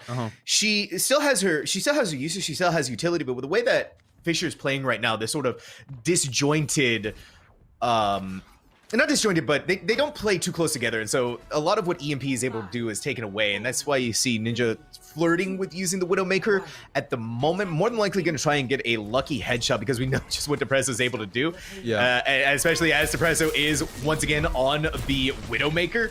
So I don't know if it's going to be as good on defense for Fisher, but we're going to see here, especially with Ball State using the Genji 2 on top of this. So it seems like they want to go toe-to-toe in a straight mirror matchup against Fisher and see if they're going to be able to stand up to them. And for this moment, you're just going to give Depresso free reign to do whatever they want. But you don't need, but Fisher doesn't even need Depresso. No. This is bold. That mirror match to try to come through. They'll now go to what are these initial counters? Me 98 having a field day, a hamster ball. Looking like a pet, straight up Petco that is actively lost in the city. Gonna come on this back line now. Trying to find that Widow spotted out and try to break him off of the high ground position. It's had value thus far. It's pushed Depresso down. Sees his teammates to get involved. Okay, Lucio's gone but not forgotten. The Sombradak. Look at this bombardment, and it's all for one dude. It's all for one dude, and they can't even kill them. Cat, that's the most important thing. Depresso is like that little mouse you just can't find, that you can't get a hold of. And they keep coming back time and time again. And even while they're under pressure, Cat, they don't need no stinking high ground. They're still gonna land headshots on you, Lucio. Yeah, legitimately on the fall, no less. The rat in your wall, Depresso having an absolute field day, raining down terror on this team, just like the flood in the Fisher lab, just going absolutely manic and stuck to this fall line. No, my gosh, Depresso. 2 more for the culture, and the point total has been pushed back to its original starting point. Yeah, so this is like unbelievable to me. Is that wow? Depresso, please. Fisher, you guys gotta let Ball State have at least 1 meter on the board. They're sitting at 3.71 meters, but come on, gotta give them at least 5. Gotta make it that nice number. Depresso is just bullying them in spawn. Ball State has no answer. It's trying to get that Widowmaker out, but Fisher is peeling so cleanly. And then on top of that, you have Neb, who's just bullying the supports in their spawn. And so if things start going sideways, guess what? You pop Primal Rage, and now you push them back in there. And so for Primax, it's like, where do we go? What do we do here? That's the question actually in its entirety for Ball State. Depresso gets a kill with a Venom Mine onto Ninja. And so now it's just like the opportunities that you try to go and stand up to Fisher. Ball State is not able to find anything. You know the, you might not, Sam Talks. You know the TikTok sound that's just a dude laughing? It's been on a couple different Overwatch memes. Most of them on flanking Sombra's dying. I see there's a guy. That is, to me, is Nev and crew guarding spawn. Just evil laughs as they hold this team in the base. All right, this is a good opportunity from Ball State, though, as they did hit 3 members of Fisher inside of the EMP. But in doing so, you didn't kill anybody, and now Killer is able to pop the Dragon Blade. And lived. Not in time, though, Primax, to be able to save your Kiriko Zang Beast before they feel the full fury of their Dragon Blade. Now we have a Genji v Sombra that Keller is going to win out on, especially with Ninja having the opportunity to be able to use that hack. The tracking just wasn't there. Keller too dicey on that Genji. And now we are under 30 seconds as Ball State's opportunity to be able to push this payload any further is slipping through their hands. Fisher has no more ultimates, but they've proven time and time again, Cat, that they do not need to have any ultimates to be able to put Ball State on the back foot. A sleep onto Mikan. That's a respectable sleep. And now we're having some interesting change-ups here. Switching over to the D.Va, and I think the D.Va is actually a really good choice for Ball State to be able to go up against Fisher. And it's about putting that pressure. There we go. We have an opening. We have a pick, but still not able to get Depresso down. And while you're bullying Depresso, they have responded. They've taken down Zang Beast. And so now a lot of healing has gone from there. There's only so much that Neb is going to, or Me98 is going to be able to do inside of this D.Va. And there you have it. Fisher, 3-0. And your watch point Gibraltar didn't even let Ball State take it halfway through the first point. Play of the game. Unsurprising. Play the game in what I believe is all 3 maps that Fisher used to complete this sweep. And no one deserving of them more. Depresso, an absolute menace to the earth. A man you do not want to see in your games. Yeah, if I see Depresso, I'm out in my game. Yeah, it's just sorry guys. We're gonna take the L here. I'm sorry. I mean, we're gonna lose anyway, so may as well just go ahead and call it here. An insane performance from all of Fisher, though, and I want to highlight too the dynamic between the Lucio and the Widowmaker. Anytime that Depresso was getting dived on, it was immediate peel to save them because they knew that if they enabled Depresso, we saw the results. It was just headshot after headshot after headshot. And it took the entirety of Ball State to get onto Depresso to try and kill them. And I don't think they were able to do it once in that attacking round. No, literally, like D.Va switch, they all dive for Depresso. And what I think is the funniest thing of all is that as the D.Va jumps on Depresso's head, he takes the Ana and is still looking the other direction. There is a take right here in his eyeballs and does not care. That is how confident that Depresso is and how sure of his team and their ability to keep him alive. That's Widowmaker at its core. The confidence. It's all about confidence. It's all about being able to land the headshots and knowing that you can get away while also having confidence in your team as well to be able to protect you. And that's exactly what they did. But we're going to throw it to a quick break to set up for an interview. We'll be right back. Esports players, because I talk to so many of our athletes that compete in our CECC series that are currently still in college. And basically what when Mike Blewett says NIL, what he's referring to is just very simple. If a brand or any sort of anyone wants to use your school's name or your brand or anything with you, there is a deal for you that can be put in place, whether it's product deal, whether it's a paid endorsement.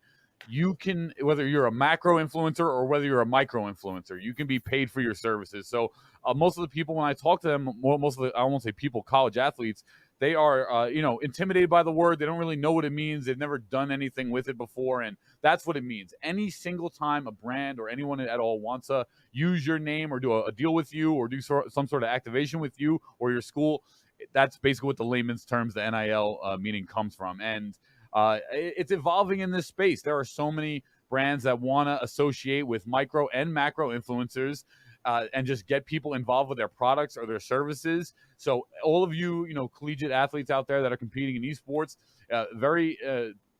not only are we trying to broker those deals, but also keep your eyes, ears open, and don't be shy or scared to take these deals, because that's what I've heard the most, is that most of the time they're just scared to take them. They don't know what they are. They don't know if they're locking themselves into some agreement or terms that they're like going to give their name away or something too. So this is a really important space, and it's how you're all going to physically make money and build your brands along with company brands. So it's really important to learn. And my advice is to just get your feet wet. Don't worry about shying away. Read the contracts and take some of these deals, because growing your own brand is the future of what our industry is going to be, in my opinion.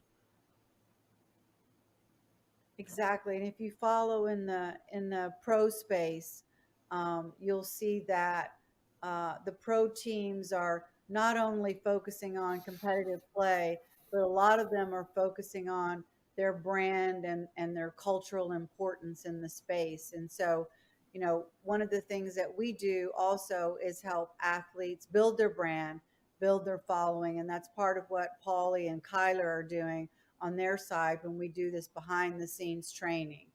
And so, building your brand, this is the creator economy. Anybody and everybody can be anything they want to be. And so we just really want to be the conduit that supports that across the board. Absolutely. Yeah, I think so. With that said, thank you everyone for, I think, great insights in terms of, for any of you that were watching this and maybe had questions about, what is Esports U, what is CSMG, who are they, what are they doing, what are our plans, right? Well, we know we kind of tried to make a bigger splash in the spring, and we're excited to bring more stuff with you guys for the next year. But I think maybe as we close out here, I know we're slowly approaching on time then, but maybe let's go around the room with everyone here of just what's one thing that we're all excited for this next upcoming year. I know we touched on our plans and a lot of things, but if anyone had to speak, if you had to speak to just one thing of just what has you excited for us as a company, for us as the collegiate or college esports space, right? What's one thing that has all of you guys excited? And maybe we'll start with Mike, since our traditional sports guy, and we'll let Mike speak first. Sure. So I would say many things on the traditional side, but I'll focus on esports. And I'd say the thing that I'm most excited about going forward is, after yet another year of us doing a round of events, I'm excited that more schools will understand exactly what we're doing with our regional events and culminating in CECC and getting more schools involved. I think schools will be more excited to compete in our events because we've established it over the course of a year, and I welcome any and all conversations with getting people involved. I think for me, I'm most excited about the schools and conferences. Mike, that's amazing. That's so exciting. I'm also excited about the brands that we're starting to be able to get involved in this. In our Commissioner's Cup in last May, we had over 14 brands, blue chip brands, participating in our event. Barbasol, Microsoft, CDW, Morgan Stanley, New Street, Air Force. And so I think brands are really starting to get excited about being involved in college esports, and we're offering them a platform that not only gives them, a big event, a big yearly event, but also regular daily programming where they can have exposure in front of this audience that they want to build affinity for with their brand. So I'm super excited about seeing the brands get on board and help grow the space along with us. A rising tide lifts all boats, and I think that's probably one of our mottos here at CSMG and Esports U. We're growing our brand, but at the same time, we're also really growing the college esports.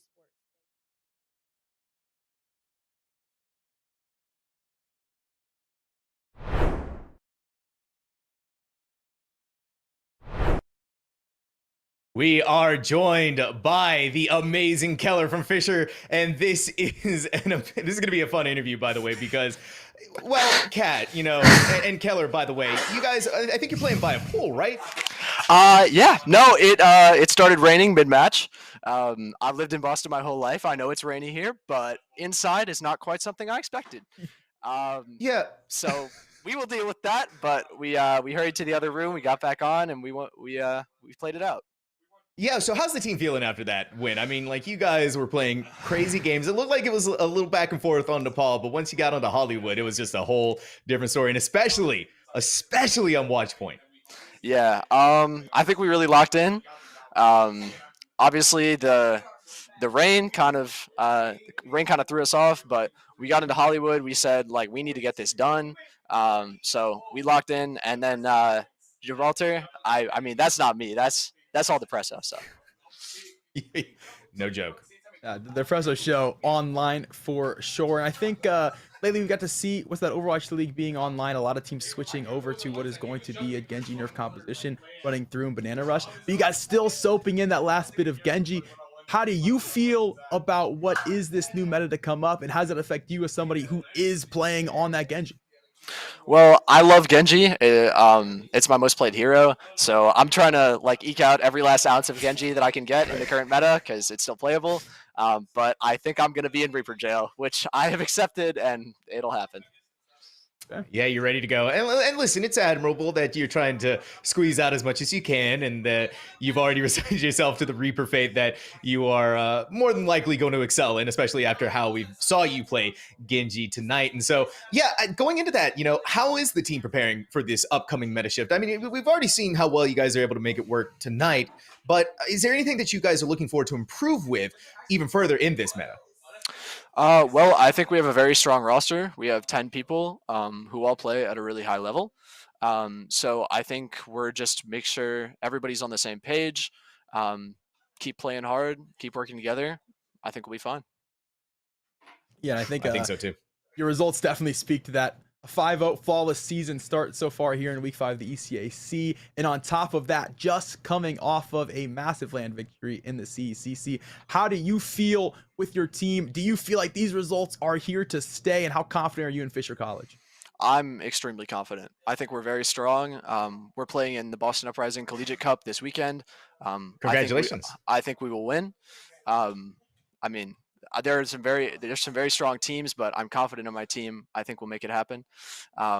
So yeah, I think these results are here to stay. I think Fisher College on top. That's the energy I like to hear. Not just playing, but hoping to take the W as you should. A true competitor.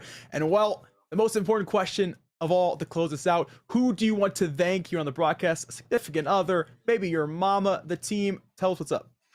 I want to thank my dad because he's probably watching. I love you so much, and my dog at home as well. Love you, Gilly. Man, Keller, you're breaking my heart over here. You're filling my heart with feelings. So I'm glad.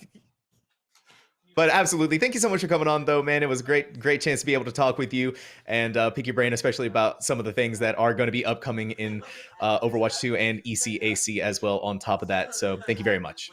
All right, have a great night. Have a great night, guys. Thank you so much. You. Oh, fantastic! The dog definitely happy with the performance, and The roster, man, I think they got that dog in Ooh. them, Sam Talks. Oh yeah, they do. That is a roster that's going to be going all of the way, and like they said, they're going to be in the Boston Uprising Collegiate Cup this weekend. So that is, after the way that they played tonight, I think that's going to be an easy dub. Yeah, I definitely have to agree with you, but that will close us out here on the Esports U Network for the night. Make sure to tune back in tomorrow, though. Valorant's on the way, but for now, we'll see you later.